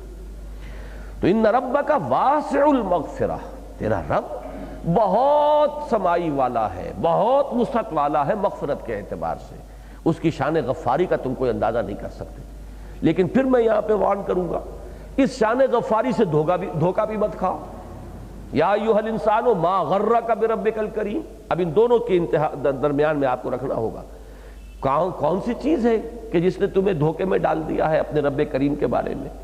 جہاں وہ غفار ہے، ستار ہے، وہاں شدید ذو انتقام بھی ہے، عزیز ذو انتقام بھی ہے، بہت انتقام لینے والا، بدلہ دینے والا، سزا دینے والا، یہ بھی اس کی شان ہے۔ تو درمیان میں انسان کو چلنا ہوگا یہاں بھی، کہ وہ اللہ کی مغفرت کا امیدوار بھی رہے اور اللہ کی سزا، اللہ کی عقوبت سے ڈرتا بھی رہے۔ لیکن یہاں چونکہ اسی نظریے کی نفی کی جا رہی ہے، بہت زیادہ غلو کرنا نیکی میں، اس میں زہد میں، تقوی میں غلو کرنا، یہ غلو غلط راستے پر ڈال دینے والی شے ہے، اس کو روکا جا رہا، لہذا یہ مغفرت کی وسعت کی طرف نگاہ جو متوجہ کرائی جا رہی ہے۔ ان ربک واسع المغفرہ هو اعلم بکم۔ اب یہ دیکھیے وہ بات جو ابھی ایک شعر میرے زبان سے نکل گیا، واقعہ یہ کہ بڑی صحیح اس کی تعبیر کا جو ہے ان الفاظ کے ساتھ اس کا مفہوم کا بڑا قرب ہے کہ اتنی نہ بڑھا پاکی داماں کی حکایت، دامن کو ذرا دیکھ، ذرا بندے قبا دیکھ، تم کہاں اپنی پرہیزگاری کے ڈنکے بجا رہے ہو اور کہاں تمہیں اپنے بارے میں زوم ہوتا چلا جا رہا ہے۔ اور یہ بھی ایک بڑی نفسیاتی حقیقت ہے، جو لوگ اصلاح نفس یا اصلاح ذات میں غلو کریں گے، ان کے اندر اپنی نیکی کا ایک تکبر بھی پیدا ہو جانے کا اندیشہ ہوتا ہے۔ اس لیے کہ یہ غلو جو ہے، جہاں وہ مزاجاً ایک خانقاہیت کو جنم دینے والی شے ہے، وہیں پھر اس کے اندر دوسروں سے اپنے بالا تر ہونے کا احساس جو ہے وہ بڑھتا چلا جاتا ہے۔ یہ تو یہ کام بھی کر رہا ہے، میں یہ نہیں کر رہا، اس نے تو یہ بھی کیا ہے لیکن میں تو یہ نہیں کر رہا۔ اب یہ جہاں کرتے کرتے کیا ہوگا اس کا، کہ شیطان تو اصل میں داؤ لگاتا ہے ہر شخص کی ذہنیت اور اس کے مقام اور مرتبے کے اعتبار سے۔ کوئی شخص جو ہے، فرض کیجئے کہ وہ رات کو اسے خوب نوافل کے اندر مشغول رکھے گا تاکہ فجر کی نماز چلی جائے اس کی، کرتا رہے رات کو نوافل جتنے بھی کرے لیکن فجر جائے اس کی، تو یہ بھی اس کا ایک داؤ ہے جو لگاتا ہے، آزماتا ہے، ہر ایک کو اس کے مزاج کے مطابق وہ غذا دیتا ہے۔ حالانکہ حضور صلی اللہ علیہ وسلم نے فرمایا کہ عشاء کی نماز جس نے باجماعت ادا کی اور فجر کی نماز جس نے باجماعت ادا کی، اس کے لیے تو پوری رات کے قیام کا ثواب ہے۔ لیکن اگر یہ کہ ساری رات آپ نوافل پڑھتے رہے لیکن فرض نماز جو ہے وہ آپ کی چلی گئی تو وہ سارے نوافل آپ کے دھل جائیں گے۔ نفل اور فرض کے اندر اگر یہ ترتیب ذہن میں نہیں رہتی تو بھی، حالانکہ وہ بھی عبادت ہے، یہ بھی عبادت ہے، لیکن یہ کہ گر حفظ مراتب نہ کنی زندگی، فرض کا مقام اپنی جگہ ہے، نفل کا مقام اپنی جگہ ہے۔ نفل کی کوئی مقدار کسی فرض کی قائم مقام نہیں بن سکتی، تلافی نہیں کر سکتی۔ اس موضوع پر ایک موقع پر میں نے تقریر کی تھی، بدقسمتی سے وہ ہمارا جو رودات تھی تنظیم اسلامی کے، وہ آؤٹ آف پرنٹ ہے۔ یہ تقریر میں کوشش کروں گا کہ جلد ہی دوبارہ کہیں چھپ جائے، کہ تقرب بالفرائض اور تقرب بالنوافل، ایک حدیث کے حوالے سے یہ بہت اہم مضمون ہے، اور اس میں بھی ہمارے ہاں عام طور پر ان بیلنسڈ ایٹیچیوڈ ہے لوگوں کا، اور اس میں توازن جو ہونا چاہیے وہ عام طور پر لوگوں کے سامنے نہیں ہے۔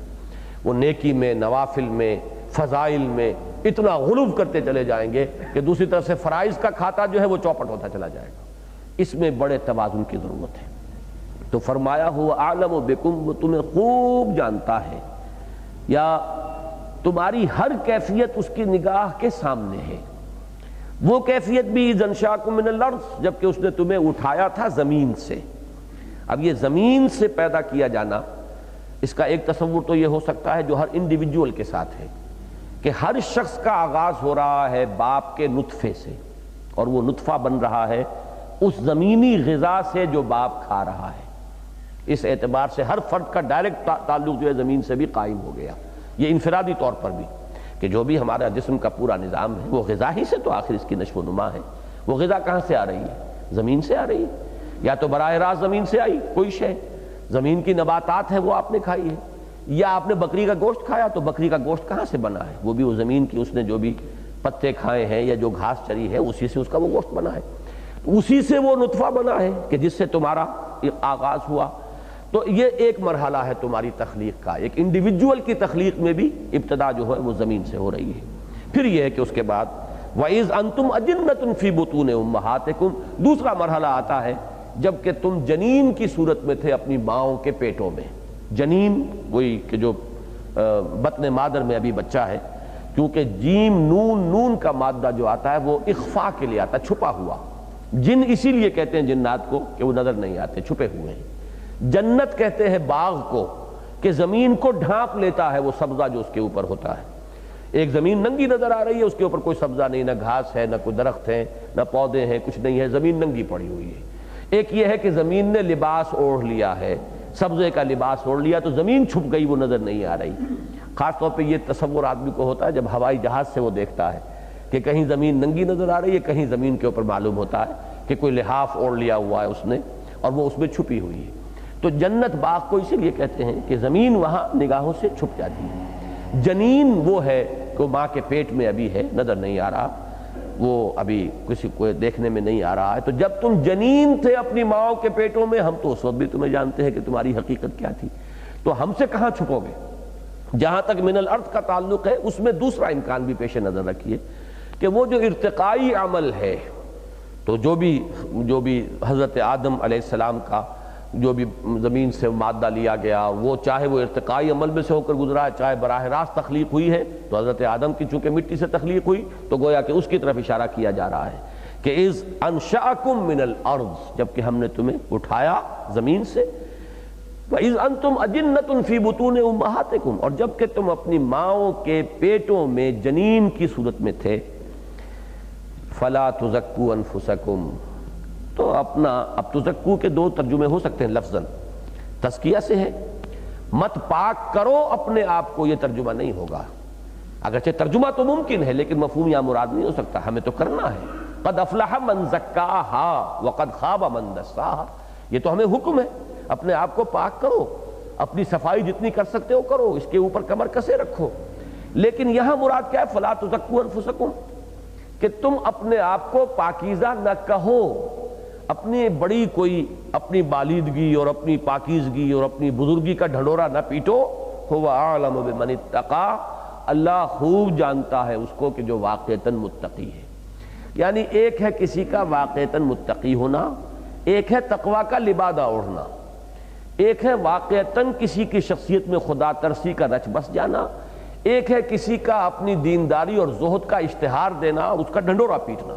تو جس چیز کی مذمت کی جا رہی ہے وہ نہیں ہے دوسری چیز، بلکہ یہ کہ اپنی اتنی نہ بڑھا پاکیے داماں کی حکایت، میں نے جیسا کہ عرض کیا کہ بہت قریب آتا ہے یہ مصرع اس آیت کے اس مفہوم کے،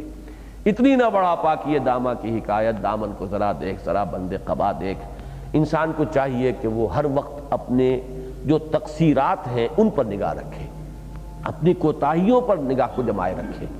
جو کچھ اللہ نے توفیق دی ہے اس پر اللہ کا شکر ادا کرتا رہے انسان، لیکن یہ کہ ہر وقت اپنی توجہ کو مرتکز رکھے اپنی کوتاہی پر جو فی الحال ہے،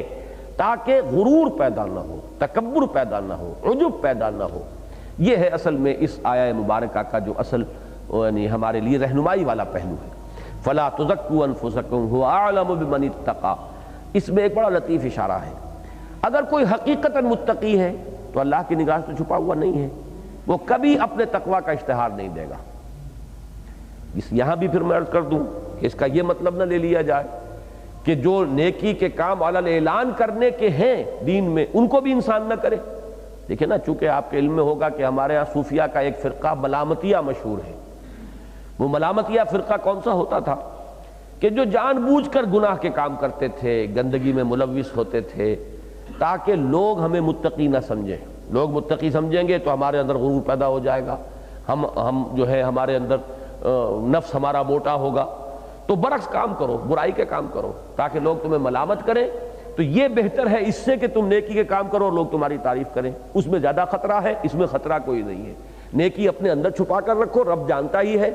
لیکن ظاہر کرو بدی کو. یہ دوسری انتہا ہے، یہ کوئی صحیح طرز عمل نہیں ہے. اسی کے آپ منظر دیکھتے ہیں، صاحب آپ داڑھی کیوں نہیں رکھتے؟ ارے کیا داڑھی رکھیں، ہمارا تو کردار ایسا ہے، ہم داڑھی کو بدنام کریں. غلط بات ہے یہ. پھر آپ نماز بھی مت پڑھیے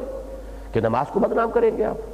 پھر آپ حج بھی نہ کیجئے کہ حج کو بدنام کریں گے آپ. اور واقعتاً بہت سے لوگ اسی نہج کے اوپر سوچتے ہیں کہ اب جب تک ہماری یہ صورت نہیں ہے، کردار ابھی اس معیار کا نہیں ہے، اس وقت اگر ہم یہ کریں گے تو خواہ جو ہے وہ لوگوں میں چرچا ہوگا گویا کہ ہم اپنی نیکی کا اشتہار دے رہے ہیں. اور یہ کہ چونکہ ہمارا کردار اور ہماری شخصیت تو اس کے ہم وزن نہیں ہے تو ہم خواہ بجائے یعنی لینے کے دینے پڑ جائیں گے کہ اس داڑھی کو بھی بدنام کر دیں گے. یہ بالکل غلط طرز عمل ہے، یہ شیطان کی وسوسہ اندازی ہے. جو کام اعلانیہ کرنا دین میں بتایا گیا وہ اعلانیہ ہی کرنا ہوگا. اس میں اس وجہ سے کہ خواہ لوگوں کے اندر ہماری عبادت گزاری کا چرچا نہ ہو جائے جو ہمارے لیے ایک فتنہ بن جائے، اس بنا پر اگر آپ ہٹ گئے تو گویا کہ شیطان کا وار آپ پر وہ مؤثر ہو گیا، کاری ہو گیا.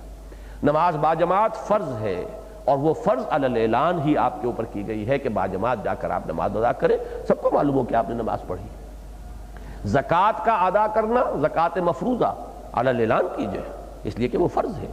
ہاں صدقات نافلہ ہے، اس میں اگر کر سکتے ہو تو اس حد تک اخفاء سے کام لیجئے کہ جو آپ کا داہنا ہاتھ دے رہا ہے بائیں ہاتھ کو پتہ نہ چلے. یہ ہے نوافل کے اندر. لیکن فرائض کے اندر اصل شے جو ہے وہ اعلان ہے، اظہار ہے، برملا کرنا ہے. اس لیے کہ یہ دین کا اپنا فلسفہ ہے، دین کی اپنی حکمت ہے. اللہ نے ایسے بنایا ہے دین کو، ہم اس کے اندر خود اپنے کسی فکر اور فلسفے اور اپنی منطق کے مطابق اس میں ترمیم کرنے کے مجاز نہیں ہے. جو کام علانیہ کرنے کا حکم دیا گیا علانیہ کرو، لیکن اپنے کوئی نیکی اور اپنے اندر دیکھتے رہو کہ کہیں کوئی غرور نفس پیدا نہ ہو جائے، کہیں کوئی عجب پیدا نہ ہو جائے. اس لیے کہ مہلکات میں ہی اشدہن ہے اعجاب المرء بنفسہ. اگر آپ کے اندر ذرا بھی یہ خیال ہو جائے کہ میں تو بڑا نیک ہوں اور بڑا متقی ہوں تو کیا دھرا ختم ہو جائے گا، بالکل ضائع ہو جائے گا. شیخ سعدی نے وہ حکایت کے انداز میں بڑا پیارا ایک واقعہ کے طور پہ نقل کیا ہے بات سمجھانے کے لیے کہ ایک شخص تھا اور اس کے ساتھ اس کا بچہ بھی تھا نوجوان. تو وہ رات کو دونوں باپ بیٹا جو ہے نوافل ادا کر رہے تھے. کچھ لوگ سو رہے تھے تو بیٹے نے ایسے ہی کہا کہ ابا جان مجھے بڑا احساس ہو رہا ہے کہ یہ لوگ کتنے محروم ہیں، یہ سب پاؤں پھیلائے سو رہے ہیں، اللہ نے ہم پر کتنا کرم فرمایا. تو باپ نے کہا بیٹا اگر تم بھی سوئے ہوتے تو یہ بہتر تھا اس سے کہ تم اس وقت یہ جو توفیق تمہیں ملی ہے اس کی بنا پر تم نے اپنے آپ کو ان سے بہتر سمجھا جو سو رہے ہیں. یہ منفی نتیجہ ہے جو نکلا ہے تمہارے اندر، تو اس سے تو بہتر یہ تھا کہ تم بھی سوئے رہتے. تو یہ چیز کہ نیکی کا اس طرح کا کوئی احساس پیدا ہو جائے، کوئی عجب، کوئی دوسروں سے اپنی برتری کا احساس، تو پھر یہ ہے کہ وہ نیکی برباد گناہ لازم. اس عبادت کا اور اس تقوی کا اور اس زہد کا اور اس تزکیے کا فائدہ کچھ نہیں ہوگا، نقصان ہو جائے گا. فلا تزکوا انفسکم هو اعلم بمن اتقى. وہ خوب جانتا ہے جو واقعتاً متقی ہے، اس کی نگاہوں سے مخفی نہیں ہے. وہ اللہ جانتا ہے، وہ تمہارے دلوں کو دیکھتا ہے، تمہارے دلوں کی حالت اس کے سامنے ہے. ہر وقت انسان جو ہے اس پہلو سے چوکس رہے. افرأیت الذی تولی. اب یہاں پر یہ ایک کردار ہے جس کا نقشہ کھینچا جا رہا ہے. اس طرح کی آیات میں عام طور پر آپ کو ایک اختلاف ملے گا کہ ہمارے ہاں مفسرین کا ایک رجحان تو یہ ہے کہ معین کریں کہ وہ شخص کون تھا جس کے بارے میں یہ آیات آ رہی ہیں، اور ایک رجحان یہ ہے کہ نہیں، یہ ایک تمثیلی کردار ہے، ایک مثالی جو مثال کے طور پر ایک کردار نگاری کی جا رہی ہے تاکہ ہر شخص دیکھے اپنے اندر جھانکے کہ کہیں یہ کردار میرے اندر تو نہیں. مختلف کریکٹرز جو ہیں وہ آپ کو دنیا میں ملتے ہیں.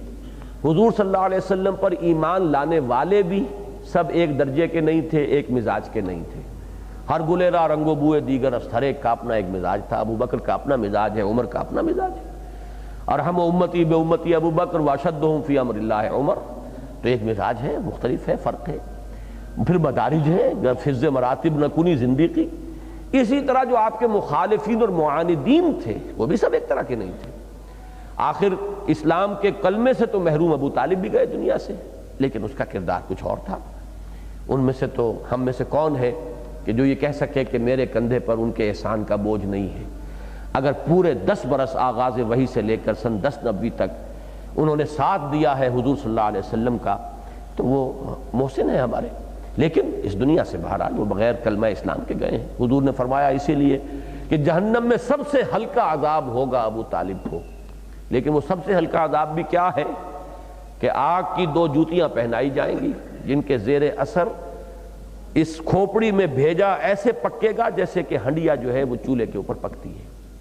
یہ ہلکا ترین عذاب ہے، لیکن ہلکا ترین ہوگا اس لیے کہ بہرحال وہ کلمہ شہادت سے محروم تو گئے لیکن حضور صلی اللہ علیہ وسلم کے ساتھ تعاون کیا ہے۔ اب ایک اس کے بالکل برعکس کردار ہے، وہ ابو لہب کا کردار ہے۔ بدترین کردار، ذلیل ترین کردار، بخیل بھی تھا، بزدل بھی تھا، یعنی کوئی عام بنیادی انسانی اخلاقیات بھی نہیں، خائن بھی تھا، چور بھی تھا،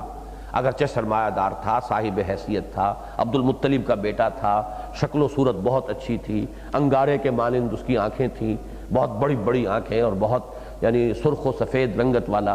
لیکن یہ کہ کردار کے اندر وہ بدترین کردار، ابو لہب کا کردار بدترین کردار ہے۔ اس میں نہ شجاعت تھی، نہ اس کے اندر یعنی کوئی لوگوں کو مال دینے کی اور خیرات کی یا لوگوں کی بھلائی پہ خرچ کرنے کی کوئی اس کے مادہ موجود نہیں تھا۔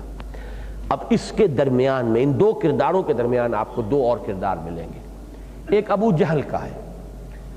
مخالفت میں سخت، انتہائی شدید، لیکن اس میں شجاعت بھی تھی۔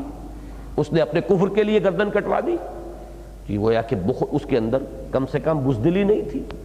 پھر وہ جو فخر کرتا تھا، عرب کا ایک عام مزاج تھا، ہم نے کھانے کھلائے، ہم نے دسترخوان بچھایا، ہم نے لوگوں کی خدمتیں کی، اور کرتا تھا۔ یہ ان کے ہاں مقابلہ ہوتا تھا ان چیزوں کا، کس کا دسترخوان کتنا وسیع ہے، کس کے گھر کے باہر کتنا راکھ کا ڈھیر پڑا رہتا ہے۔ یہ راکھ کا ڈھیر پڑا ہونا اس کے نہایت تو یعنی لوگوں کو کھانا کھلانے میں کی ایک علامت تھی کہ اس کے ہاں ہر وقت چولہے میں آگ جلتی رہتی ہے، کھانے پکتے رہتے ہیں، مہمان نوازی ہوتی رہتی ہے، لہٰذا وہ اس کے دروازے پر راکھ کے ڈھیر آپ کو ملیں گے۔ یہ ان کے ہاں ایک بہت بڑی علامت تھی خوبی کی، اس میں مقابلے ہوتے تھے۔ لیکن سخت ترین دشمن حضور کا صلی اللہ علیہ وسلم۔ ایک کردار ہے ولید بن مغیرہ کا، اور سب سے زیادہ جو عددی اعتبار سے کردار آپ کو دنیا میں ملے گا وہ ولید بن مغیرہ کا ہے۔ یہ کیا ہے کہ کچھ حق کی طرف بھی طبیعت آمادہ ہوتی ہے، انسان جو ہے خیر کو پہچان لیتا ہے، حق کو پہچان لیتا ہے، لیکن کچھ مصلحتیں آڑے آ جاتی ہیں، کچھ مال کی محبت، کچھ دنیا کی محبت، کچھ شہرت کی محبت، کچھ وجاہت کی محبت۔ میں اگر مان لوں گا تو سب میرے برادری والے دشمن ہو جائیں گے، اس وقت مجھے چودراہٹ حاصل ہے، میری چودراہٹ جاتی رہے گی۔ اب یہ حق کو پہچان چکا ہے۔ ایک تو وہ ہے کہ جو حق کو پہچان ہی نہیں رہا، لیکن یہ ہے کہ ایک حق کو پہچان لیا لیکن اپنی مصلحتوں کی وجہ سے آگے نہیں آ رہا۔ اسی طریقے سے اس کے اندر کچھ نہ کچھ لوگوں کو کھانا کھلانا اور کچھ نہ کچھ اس کے اندر جو ہے وہ فراخ دلی موجود ہے، لیکن ایک حد پر آ کر بس رک جاتا ہے، اس لیے کہ انسان جو ہے اس معاملے کے اندر بھی یہ ایک بین کردار ہے، مذبذبین بین ذالک۔ یہ کردار جب مسلمان میں ہوگا تو وہ منافق کہلائے گا۔ یہی کردار اسلام کی تو ایک لکیر ہے نا، ادھر مسلمان ادھر کافر۔ کافر میں جب وہ کردار ہوگا تو وہ گویا کہ ولید بن مغیرہ اس کی ایک علامت ہے، سمبل ہے، اور جب وہ اسلام کے اندر وہ کردار آئے گا تو منافقت کی شکل اختیار کرے گا کہ مذبذبین بین ذالک، کچھ چلنا بھی چاہتے ہیں لیکن ایک حد سے آگے نہیں بڑھ سکتے، آسانی ہوتی ہے تو کچھ چل پھر لیتے ہیں، جب کوئی مشکل وقت آ گیا، کوئی سخت کٹھن مرحلہ آ گیا تو ٹھٹک کر کھڑے رہ جاتے ہیں، ان کی جان پر بن جاتی ہے۔ تو یہ کردار مشترک کردار ہے، لیکن جب یہ قانونی اسلام کے ساتھ ہوگا تو یہ منافقت کہلائے گی، اور جب اس قانونی اسلام کے دائرے سے باہر ہوگا تو اس کی نمایاں علامت جو ہے ولید بن مغیرہ ہے۔ اور اکثر و بیشتر انسان، اگر میں اور آپ بھی اپنے گریبانوں میں جھانکیں تو اس کیٹیگری میں اپنے آپ کو پائیں گے۔ صرف فرق ہوگا، ریشو پروپورشن کا فرق ہوگا۔ لیکن اکثریت عظیم جو ہے انسانوں کی وہ آپ کو اسی جگہ ملے گی۔ ایسے لوگ بھی شاذ ملیں گے جن کے اندر حق کی پہچان ہی نہیں رہی، اور ایسے لوگ جو ہیں وہ بھی شاذ ملیں گے کہ جو جس حق کو پہچان لیں ہر چہ باد آباد کہتے ہوئے وہ اپنے آپ کو اس مجدھار کے اندر چھلانگ لگانے پر آمادہ کر لیں۔ یہ دونوں کردار جو ہیں یہ شاذ ملیں گے۔ درمیانی کردار وہی ہوگا جو میں نے عرض کیا ہے، اسلام کی قانونی لکیر سے ادھر ہے تو منافقانہ کردار ہے، اسلام کی قانونی لکیر سے اس پالے کے ادھر ہے تو پھر وہ ولید بن مغیرہ کردار۔ یہی وجہ ہے کہ ابو جہل کے کردار پر قرآن مجید میں صرف ایک صورت میں جو پہلی آیات آئی ہیں قرآن مجید کی، اقرأ بسم ربک الذی خلق، اس کے بعد جو کردار آیا ہے ارأیت الذی ینہا عبدا اذا صلی، یہ کردار نگاری جو ہوئی ہے سورہ علق میں، یہ ابو جہل سے متعلق ہے۔ ابو لہب پر مکمل صورت آئی ہے قرآن مجید میں اور نام کے ساتھ آئی، بدترین کردار، اس کو تو نام کے ساتھ، تبت یدا ابی لہب وتب ما اغنی عنہ مالہ وما کسب سیصلی نارا ذات لہب وامرأتہ حمالۃ الحطب فی جیدہا حبل من مسد۔ لیکن ولید بن مغیرہ کے لیے آپ کو متعدد مقامات پہ کردار ملے گا۔ سورہ مدثر میں بھی اسی کا کردار ہے، سورہ نون میں بھی اسی کا کردار ہے، اور یہاں پر بھی عام طور پر لوگوں نے یہی سمجھا ہے کہ یہ ولید بن مغیرہ کی کردار نگاری ہو رہی ہے۔ یہ وہ شخص ہے جو اسلام کو پہچان چکا، سورہ مدثر میں اس کا نقشہ کھینچا گیا ہے کہ وہ مان گیا تھا تقریباً کہ یہ نہیں، تم کہتے ہو کہ یہ شاعری نہیں ہے، قطعاً میں نے بہت شاعروں کا کلام سنا ہے،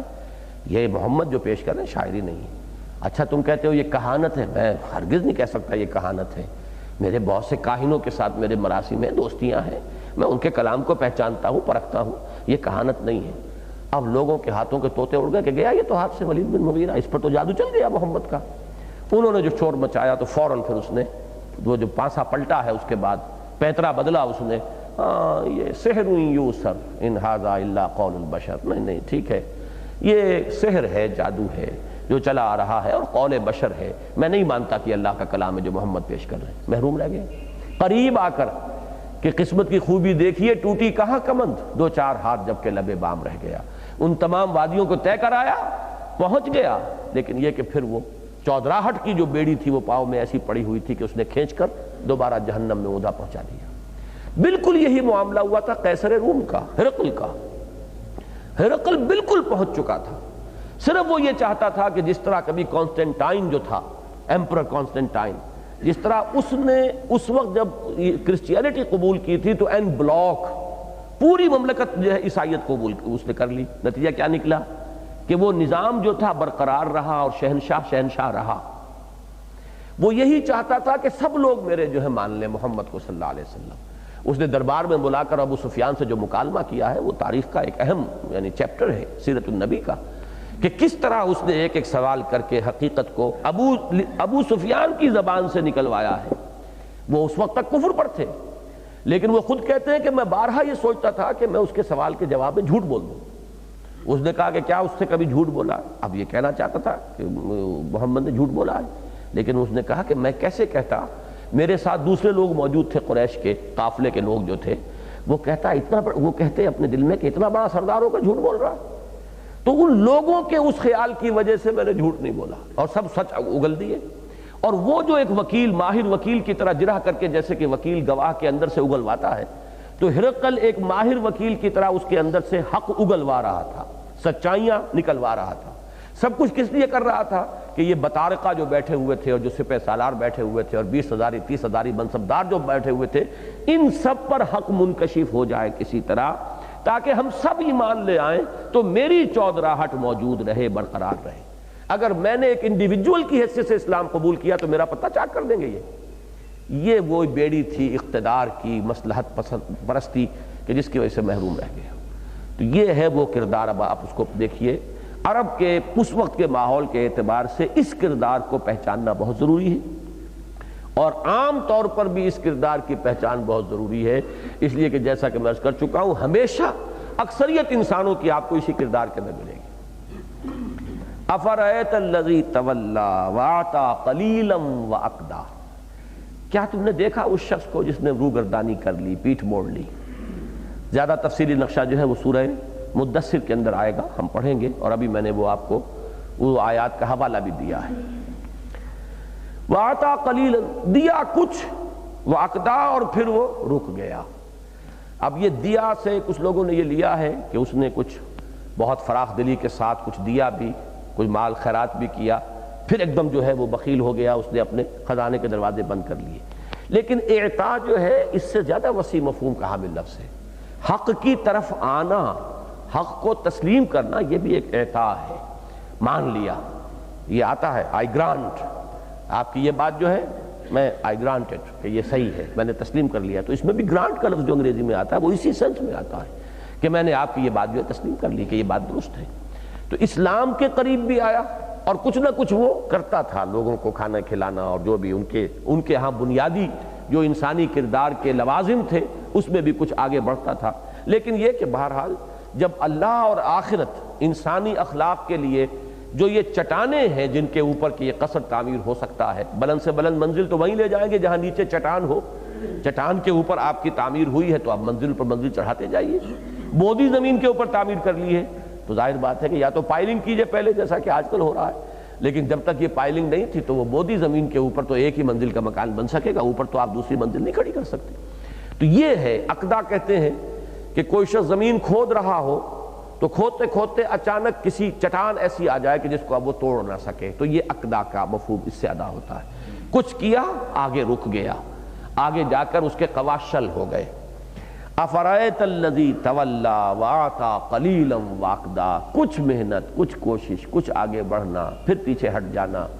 2 قدم آگے بڑھنا، 1 قدم پیچھے کر لینا، یہ جو کردار ہے مذبذب رہنا۔ ایک وہ کہ ہرچہ باد آباد ماں کشتی درا بنداختے، اب جو ہو سو ہو، ہم نے تو اپنی کشتی جو ہے وہ سمندر میں ڈال دی ہے، اب یہ تیرے گی تو ہم تیریں گے، یہ ڈوبے گی تو ڈوبیں گے، اب اس کشتی کے ساتھ ہے معاملہ۔ ایک یہ ہے کہ انسان مذبذب رہے اور 2 کشتیوں کا سواری جو ہے کرنے کی کوشش کرے۔ اَعِندَهُ عِلْمُ الْغَيْبِ فَهُوَ يَرَى، کیا اس کے پاس غیب کا علم موجود ہے کہ وہ دیکھ رہا ہو؟ آئندہ کے بارے میں کوئی حتمی علم اس کے پاس ہے؟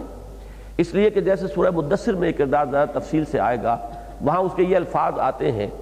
کہ مجھے جو کچھ یہاں ملا ہے اس سے بھی زیادہ جو ہے اللہ تعالیٰ کے ہاں جا کر مجھے ملے گا۔ میں وہ آیات ہی مناسب ہے کہ اس وقت پڑھ کے آپ کو سنا دوں۔ اب دیکھیے وہاں جو کردار آیا ہے سورہ مدثر میں، ذرنی ومن خلقت وحیدا وجعلت له مالا ممدودا وبنین شہودا ومہدت له تمہیدا ثم یطمع ان ازیدا کلا انہ کان لآیاتنا عنیدا سأرہقہ صعودا انہ فکر وقدر فقتل کیف قدر ثم قتل کیف قدر ثم نظر ثم عبس وبصر ثم ادبر واستکبر فقال ان ھذا الا سحر یوثر ان ھذا الا قول البشر۔ اب یہ ہے گویا کہ اس آیت کی شرح، ان القرآن یفسر بعضہ بعضا، قرآن مجید کا ایک حصہ دوسرے حصے کی تفسیر کرتا ہے۔ وہاں یہ ایک آیت میں سمو دیا گیا، یہاں پورا نقشہ اس کا کھینچ دیا گیا کہ اس نے غور کیا، تیوری چڑھائی، سوچا، اور اس میں بھی ابھی وہ نہیں ہے جو کہ یعنی آپ کو تفسیری جو روایات ہیں انہیں ملتا ہے کہ جب کہا کہ لوگوں نے کہا کہ کیا سو کہنا چاہیے، محمد جو کلام پیش کر رہے ہیں وہ کیا ہے، شاعری کہنی چاہیے۔ انہوں نے نہیں شاعری نہیں بھائی، کیا بات کر رہے ہو، میں شاعروں کے کلام کو خوب پرکھ سکتا ہوں، میں ناقد ہوں، تنقید کا فن مجھے آتا ہے، یہ شاعری نہیں۔ اچھا تو پھر ہمیں یہ کہنا چاہیے کہ یہ کاہنوں کا کلام ہے۔ انہوں نے کہا نہیں یہ نہیں، آخر کاہنوں سے ہم واقف ہیں، ان کی جو تک بندی ہوتی ہے اس کو میں اچھی طرح پہچانتا ہوں، یہ کاہنوں والا کلام۔ اب یہاں قریب آ گیا تھا، جب لوگوں نے شور مچایا تو اب اس نے وہ جو پیترا بدلنا تھا اس کے لیے سارا ڈرامہ کھیلا، جیسے کہ انسان غور کر رہا، ہاں بھائی سوچنا پڑے گا، انہ فکر وقدر فقتل کیف قدر ثم قتل کیف قدر ثم نظر ثم عبس وبصر ثم ادبر واستکبر فقال ان ھذا الا سحر یوثر۔ بات کہی تو کیا کہی، ہاں جادو ہے، یہ جادو بھرے کلمات ہیں، ان ھذا الا قول البشر، یہ انسان ہی کا کلام ہے، یہ کوئی خدائی کلام نہیں ہے۔ یہ ہے وآتی قلیلا واقدا، کچھ آیا تھا، قریب آیا تھا، بات مان رہا تھا، گرانٹنگ دی ٹروتھس، تسلیم کر رہا تھا حقائق کو، لیکن پھر ایک دم رک گیا، جیسے کہ چٹان آ جائے اور اب آگے آپ کا پھاوڑا رک جائے کہ اس کو وہ توڑ نہ سکے۔ عندہ علم الغیب فہو یرا، یہ ہے اس کی اس خواہش کی۔ ثم یطمع ان نزید، یا جیسے کہ سورہ مریم میں آیا لَأُوتَيَنَّ مَالًا وَوَلَدًا، مجھے لازماً ملے گا، مجھے یہاں سب کچھ ملا ہے تو وہاں بھی ملے گا۔ سورہ کہف میں بھی آیا ہے، وہ جو دو افراد کا مکالمہ دیا گیا ہے کہ مجھے یہاں سے بہتر ملے گا وہاں۔ وَلَئِن رُدِدتُّ إِلَىٰ رَبِّي لَأَجِدَنَّ خَيْرًا مِّنْهَا مُنقَلَبًا، اول تو مجھے یہ گمان ہی نہیں ہے کہ کوئی قیامت ویامت ہوگی، کوئی جنت دوزخ ہے، سب ڈھکوسلے ہیں، لیکن بالفرض مجھے اپنے رب کی طرف لوٹایا بھی گیا تو لازماً مجھے یہاں سے بھی بہتر ملے گا۔ یہ اس پر ہے اصل میں تبصرہ، أَعِندَهُ عِلْمُ الْغَيْبِ فَهُوَ يَرَىٰ، کیا اس کے پاس غیب کا علم ہے جو وہ دیکھ رہا ہے؟ ام لم ينبأ بما فی صحف موسیٰ، تو کیا اسے متنبہ نہیں کر دیا گیا، خبردار نہیں کر دیا گیا؟ یہ اصل میں نبأ سے ہے، ایک نبأ ہے جس سے متنبہ یا متنبہ ہوگا، اور متنبأ حمزہ کے ساتھ کسی کو کوئی خبر پہنچا دینا، نبأ عظیم جو ہے وہ کسی تک پہنچا دی گئی۔ ام لم ينبأ بما فی صحف موسیٰ، کیا اس کو خبردار نہیں کر دیا گیا، کیا اس کو باخبر نہیں کر دیا گیا اس چیز سے کہ جو موسیٰ کے صحیفوں میں تھی، یعنی تورات میں، وَإِبْرَاهِيمَ، اور ابراہیم کے صحیفوں میں، الَّذِي وَفَّى، اور ابراہیم کون؟ ابراہیم جس نے اپنے رب کے ساتھ پورا عہد پورا کر دیا، وفا کیا ہے اللہ کے ساتھ، ہر چیز کو نباہا ہے، جس کو کہ سورہ بقرہ میں فرمایا گیا اِذِ ابْتَلَىٰ إِبْرَاهِيمَ رَبُّهُ بِكَلِمَاتٍ فَأَتَمَّهُنَّ قَالَ إِنِّي جَاعِلُكَ لِلنَّاسِ إِمَامًا، رب نے کیسے کیسے کڑے امتحان لیے، کتنی بڑی آزمائشوں میں ڈالا، اور وہ ابراہیم ہمارا بندہ ہمارے ہر امتحان میں پورا اترا۔ تو یہاں پر وفا یوفی توفیتاً، پورا پورا دے دینا، یہ لفظ آ رہا ہے آتا کے ساتھ۔ آتا کسی نے دیا، تھوڑا سا دیا، ایک وہ ہے جس نے بھرپور دیا، جو اللہ کا تقاضا تھا، جو اللہ کا حق تھا، بھرپور عطا کر دیا۔ جیسے کہ سورہ آل عمران میں آیا ہے کہ اے اہل ایمان، یا ایھا الذین آمنوا اتقوا اللہ حق تقاتہ، اے اہل ایمان اللہ کا تقوی اختیار کرو جتنا کہ اس کے تقوی کا حق ہے۔ اسی طرح یہ تقوی جو ہے ایک باطنی کیفیت کا نام ہے، اور انسان کے عملی جو مظاہر ہیں اس توفیت کے پورا پورا کر دینا کہ وہ مجاہدہ ہے، جہاد ہے۔ جاہدوا فی سبیل اللہ حق جہادہ، اللہ کی راہ میں جاہدوا فی اللہ حق جہادہ، اتنی محنت کرو، اتنا جہاد کرو، اتنی جان اور مال کھپاؤ جتنا کہ اس کی راہ میں جہاد کا حق ہے۔ تو یہ گویا کہ ابراہیم علیہ السلام کی مدح کی ہے اللہ نے، وہ ابراہیم ہمارا وہ بندہ جس نے پورا کیا، ہر شے کو پورا پورا نباہا، ہر تقاضے کو کہ جو ان سے کیا گیا پورا کیا، ہر قول جو اس کا تھا اس کو سچا کر دکھایا۔ تو وہ ابراہیم الذی وفا۔ اچھا یہاں پہ اب وہ سوال پیدا ہوتا ہے کہ صحف ابراہیم و موسیٰ آخری پارے میں بھی موجود ہے، سبح اسم ربک الاعلی میں، اور دوسرا مقام یہ ہے کہ جہاں ثابت ہوتا ہے کہ حضرت ابراہیم کے بھی کوئی صحیفے تھے، اللہ نے انہیں بھی کوئی صحیفے عنایت فرمائے تھے۔ اس وقت دنیا میں بقیہ کتابیں تو چاہے وہ مسخ شدہ حالت میں ہیں، محرف ہیں، موجود ہیں، تورات موجود ہے، 5 بکس جو ہے تورات کی، نیو اولڈ ٹیسٹمنٹ کی پہلی 5 کتابیں، یہ جو بھی بگڑی ہوئی شکل محرف صورت میں، لیکن بہرحال موجود تو ہے، تورات ہے دنیا میں۔ انجیل دنیا میں ہے، اصل انجیل نسائی، اناجیل 4 جن کو وہ کینونیکل کہتے ہیں، موجود ہیں۔ اسی طریقے سے جو حضرت داؤد علیہ السلام کو زبور دی گئی، سامز جو ہیں وہ ترانے حمد کے، وہ موجود ہیں، حمد اور شکر کے ترانے، چاہے ان کے اندر بھی کوئی قطر بےمت ہو گئی ہو، لیکن یہ ابراہیم علیہ السلام کو جو صحیفے دیے گئے یہ آج دنیا میں کہیں موجود نہیں۔ اب اس کی 2 توجیحات کی گئی ہیں۔ ایک توجیہ تو اکثر مفسرین نے کی ہے، وہ تو یہ ہے کہ حضرت ابراہیم علیہ السلام کی وہ تعلیمات بھی تورات میں جب ذکر ہوا ہے حضرت ابراہیم کا تو وہ وہاں پر وہ چیزیں آ گئی ہیں، گویا کہ صحف ابراہیم بھی تورات کے ذریعے سے کسی نہ کسی درجے میں دنیا میں موجود ہے۔ یہ بات اس اعتبار سے صحیح ہو جائے گی کہ انجیل بھی اس وقت جو دنیا میں موجود ہے وہ انجیل تو نہیں ہے جو حضرت مسیح کو ملی، لیکن اس کا کچھ نہ کچھ حصہ ان اناجیل میں موجود ہے، اور وہ ایک طرح کی بایوگرافیز ہیں حضرت عیسیٰ علیہ السلام کے، گویا کہ ان کی یعنی آٹو بایوگرافی نہیں ہے لیکن بایوگرافیز ہیں دوسروں کی لکھی ہوئی ہیں، تو وہ اس طریقے سے اس میں حضرت مسیح علیہ السلام کے مواعظ کی شکل میں وہ انجیل بھی کسی نہ کسی درجے میں موجود ہے۔ تو ایک توجیہ تو یہ ہے کہ جس طرح انجیل ہے حضرت مسیح علیہ السلام کی سیرت کی صورت میں موجود، اسی طرح صحف ابراہیم بھی تورات میں حضرت ابراہیم کا جو ذکر ہے اس کے ضمن میں، اس کے ذیل میں موجود ہے۔ ایک تو یہ خیال ہے۔ ایک ذاتی رائے میری ہے، بہت سے اور دوسرے حضرات نے بھی اس کو پیش کیا ہے، لیکن یہ مفسرین یا ہمارے جو مستند علماء ہیں ان کی رائے نہیں ہے، یہ ایک سٹرے تھاٹ کہہ لیجئے، لیکن یہ کہ بہرحال ایک بات اس میں ہے جس کو کہ آپ کے سامنے میں رکھ دوں۔ اس سے پہلے بھی میں نے ذکر کیا ہے، ایک گمان کے درجے میں یہ بات عرض کر رہا ہوں کہ جیسے ایک گمان ہے کہ گوتم بدھ نبی تھے اور ذوالکفل جن کا ذکر قرآن مجید میں آیا ہے وہ یہ گوتم بدھ تھے، کپل پستو والے، کپل اور کفل عربی زبان میں پے فے سے بدلتی ہے۔ اسی طرح کا ایک گمان یہ ہے کہ یہ جو آریہ ہندوستان میں آئے تھے یہ بھی نسلاً ابراہیمی ہیں، انہوں نے حضرت ابراہیم کو خدا بنایا ہے جیسے کہ عیسائیوں نے حضرت مسیح کو خدا بنا لیا، خدا کا بیٹا بنایا۔ تو برہما کا جو تصور ان کے ہاں ہے وہ ابراہیم ہی کے نسل کی بگڑی ہوئی شکل ہے، اور اپنشد وغیرہ جو ان کے پاس ہیں ان میں وہ حضرت ابراہیم کے صحیفے جو ہیں وہ محرف شکل میں، ظاہر بات ہے جب تورات کی تحریف ہو گئی جو بات بہت بعد میں آ رہی ہے حضرت ابراہیم علیہ السلام سے کم و بیش سمجھیے کہ 1000 سال بعد یا 700-800 برس کا فصل تو ہے کم از کم، تو اس کے بعد اگر تورات نازل ہوئی اور وہ تورات بھی تحریف شدہ ہے تو حضرت ابراہیم کے صحیفوں کے اندر بھی جو دخل اندازی وغیرہ ہو گئی، لیکن یہ کہ اس کے کچھ حصے دنیا میں اس وقت ان کی جو مذہبی کتابیں ہیں وید اور اپنشد ان کے اندر موجود ہیں۔ یہ بات مجھے کچھ قوی معلوم ہوتی ہے اور اس کے لیے بہت سے استشہادات ہیں۔ یہ جو ان کا آریاؤں کا ہندوستان میں آنا ہے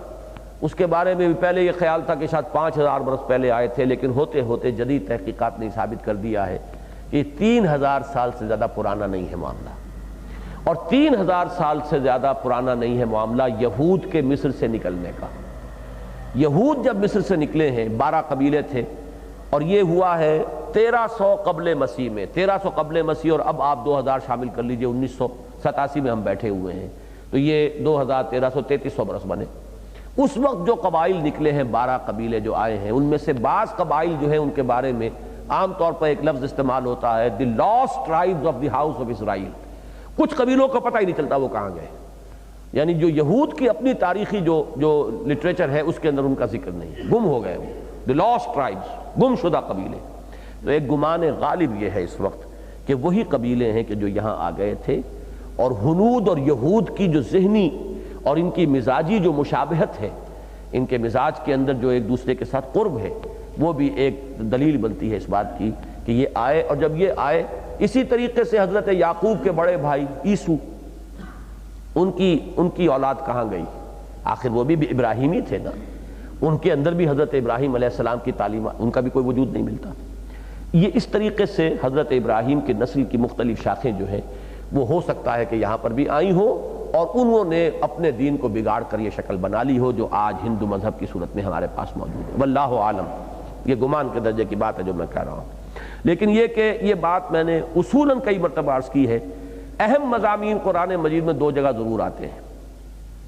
اور وہ اس کی اہمیت پر دلالت کرتی ہے یہ چیز کہ قرآن مجید میں کوئی بات 2 دفعہ آئے۔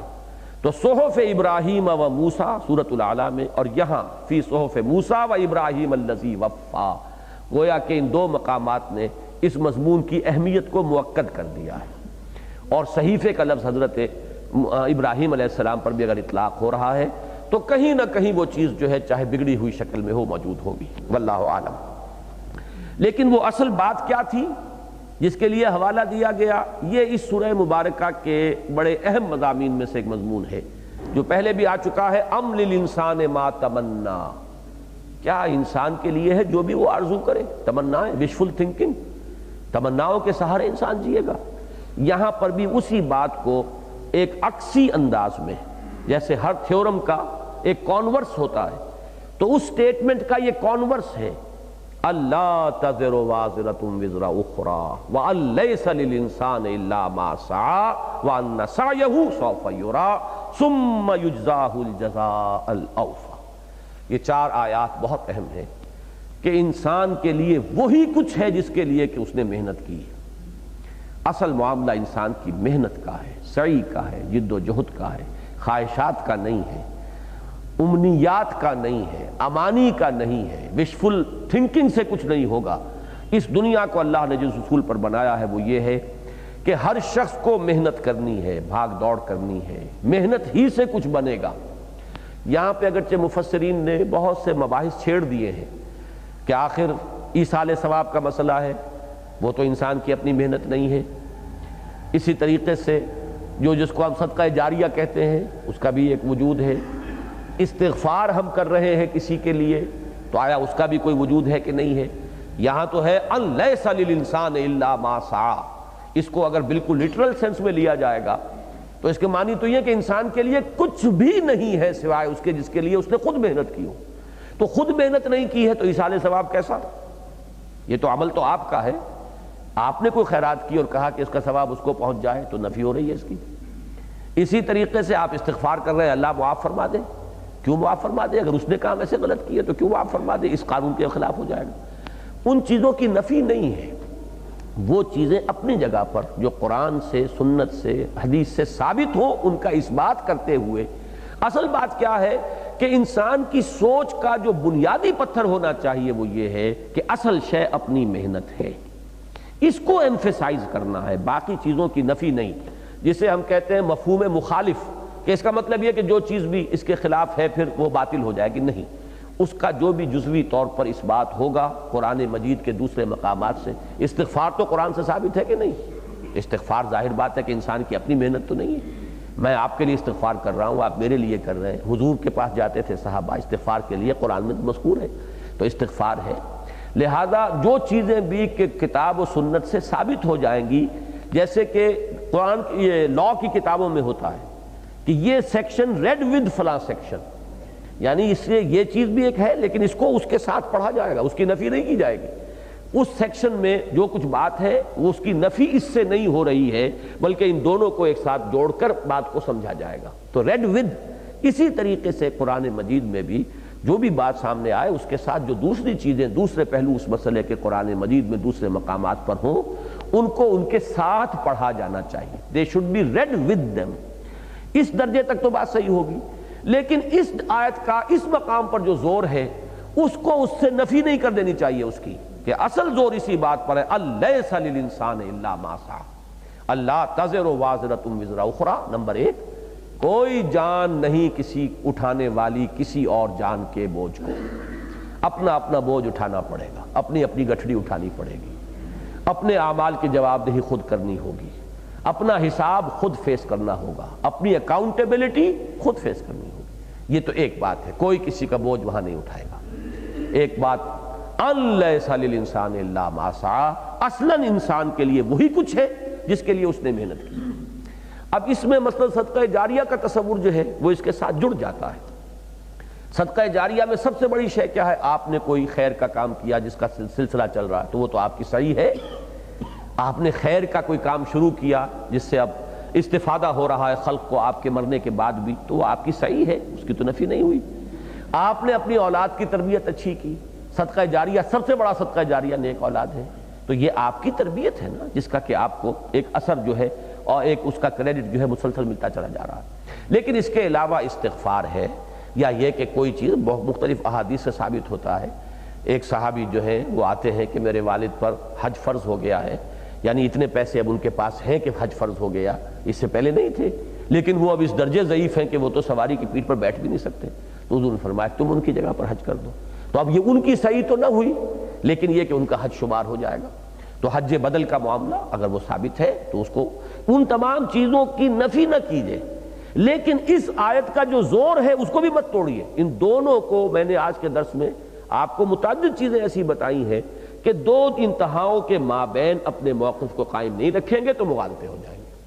ان دونوں کے مابین رکھنا، نہ یہ ہو کہ اپنی اصلاح میں اتنا غلو ہو جائے کہ تواصی بالحق اور تواصی بالصبر اور اقامت دین اور دعوت و تبلیغ اس سے انسان جو ہے محروم ہو جائے،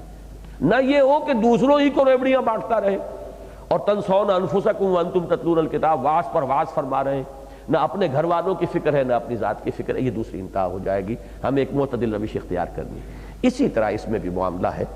کہ یہاں پر اس جگہ کا جو زور ہے وہ اپنی جگہ پر برقرار رکھیے، اس کی کیفیت کو اپنے اندر جذب کیجئے۔ اپنی سوچ کا اس کو ایک جذبے لا ینفق بنا لیجئے کہ اللہ تزر وازرۃ وزر اخری، نمبر 1 کہ کوئی بوجھ اٹھانے والی کسی دوسرے کے بوجھ کو نہیں اٹھائے گی. کوئی جان، یا مؤنث اس لیے ہے کہ نفس یہاں پر محذوف ہے، کوئی نفس کوئی جان جو ہے وہ کسی اور جان کے بوجھ کو نہیں اٹھائے گی. نمبر 1 اپنا اپنا بوجھ اٹھانا پڑے گا، اپنا اپنا حساب خود دینا ہوگا، اپنی اکاؤنٹیبلٹی خود فیس کرنی ہوگی.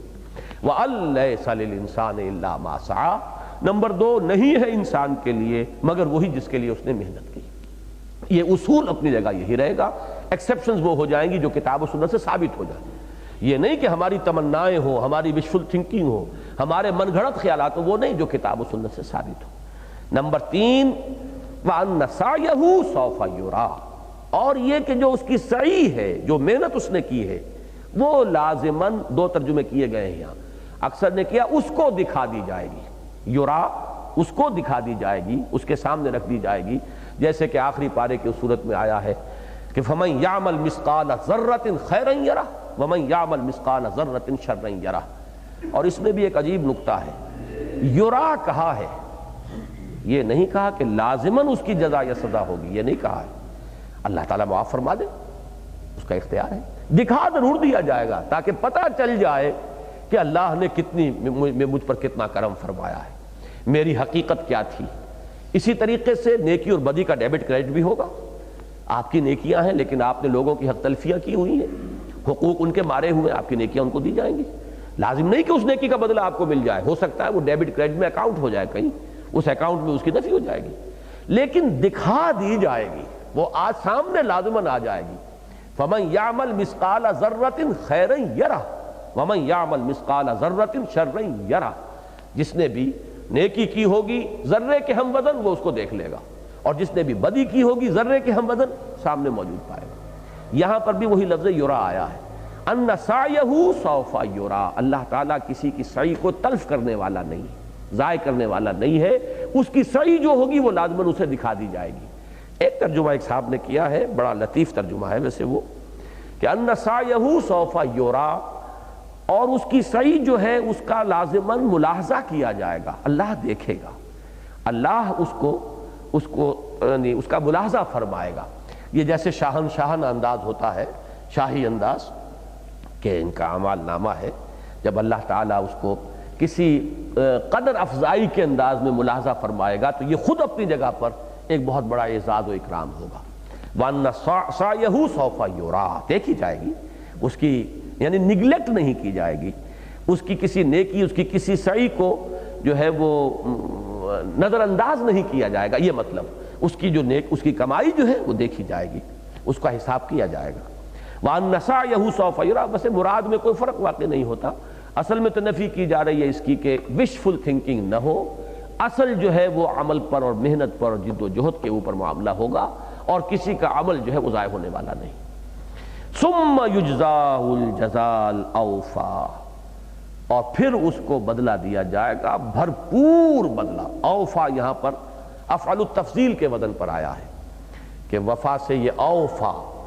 انتہائی پورا مکمل اس کو بدلہ جو ہے وہ دے دیا جائے. بدلے میں جیسا کہ میں عرض کر چکا ہوں ڈیبٹ کریڈٹ بھی شامل ہوگا، نیکی کا لوگوں کو دیا جانا اگر آپ نے حق تلفی کی ہے، لیکن بہرحال وہ اس کو بدلے ہی کے اندر شمار کیا جائے گا. وہ انسان کی مجازات کی ایک خصوصی شکل ہو جائے گی اعمال کی. بس آج اسی پر اکتفا کر رہے ہیں کہ یہ ہے وہ اصل دین کا مرکزی محور جس کے بارے میں فرمایا گیا ہے کہ ام لم ينبأ بما فی صحف موسیٰ و ابراہیم الذی وفا. اس کو حقیقت کو سامنے رکھے گا انسان تو اس کی سوچ درست ہو جائے گی، صحیح رخ پر وہ سوچے گا، اور صحیح سوچ جو ہے صحیح عمل کو جنم دے گی. بارک اللہ لی ولکم فی القرآن العظیم ونفعنی وإیاکم بالآیات والذکر الحکیم.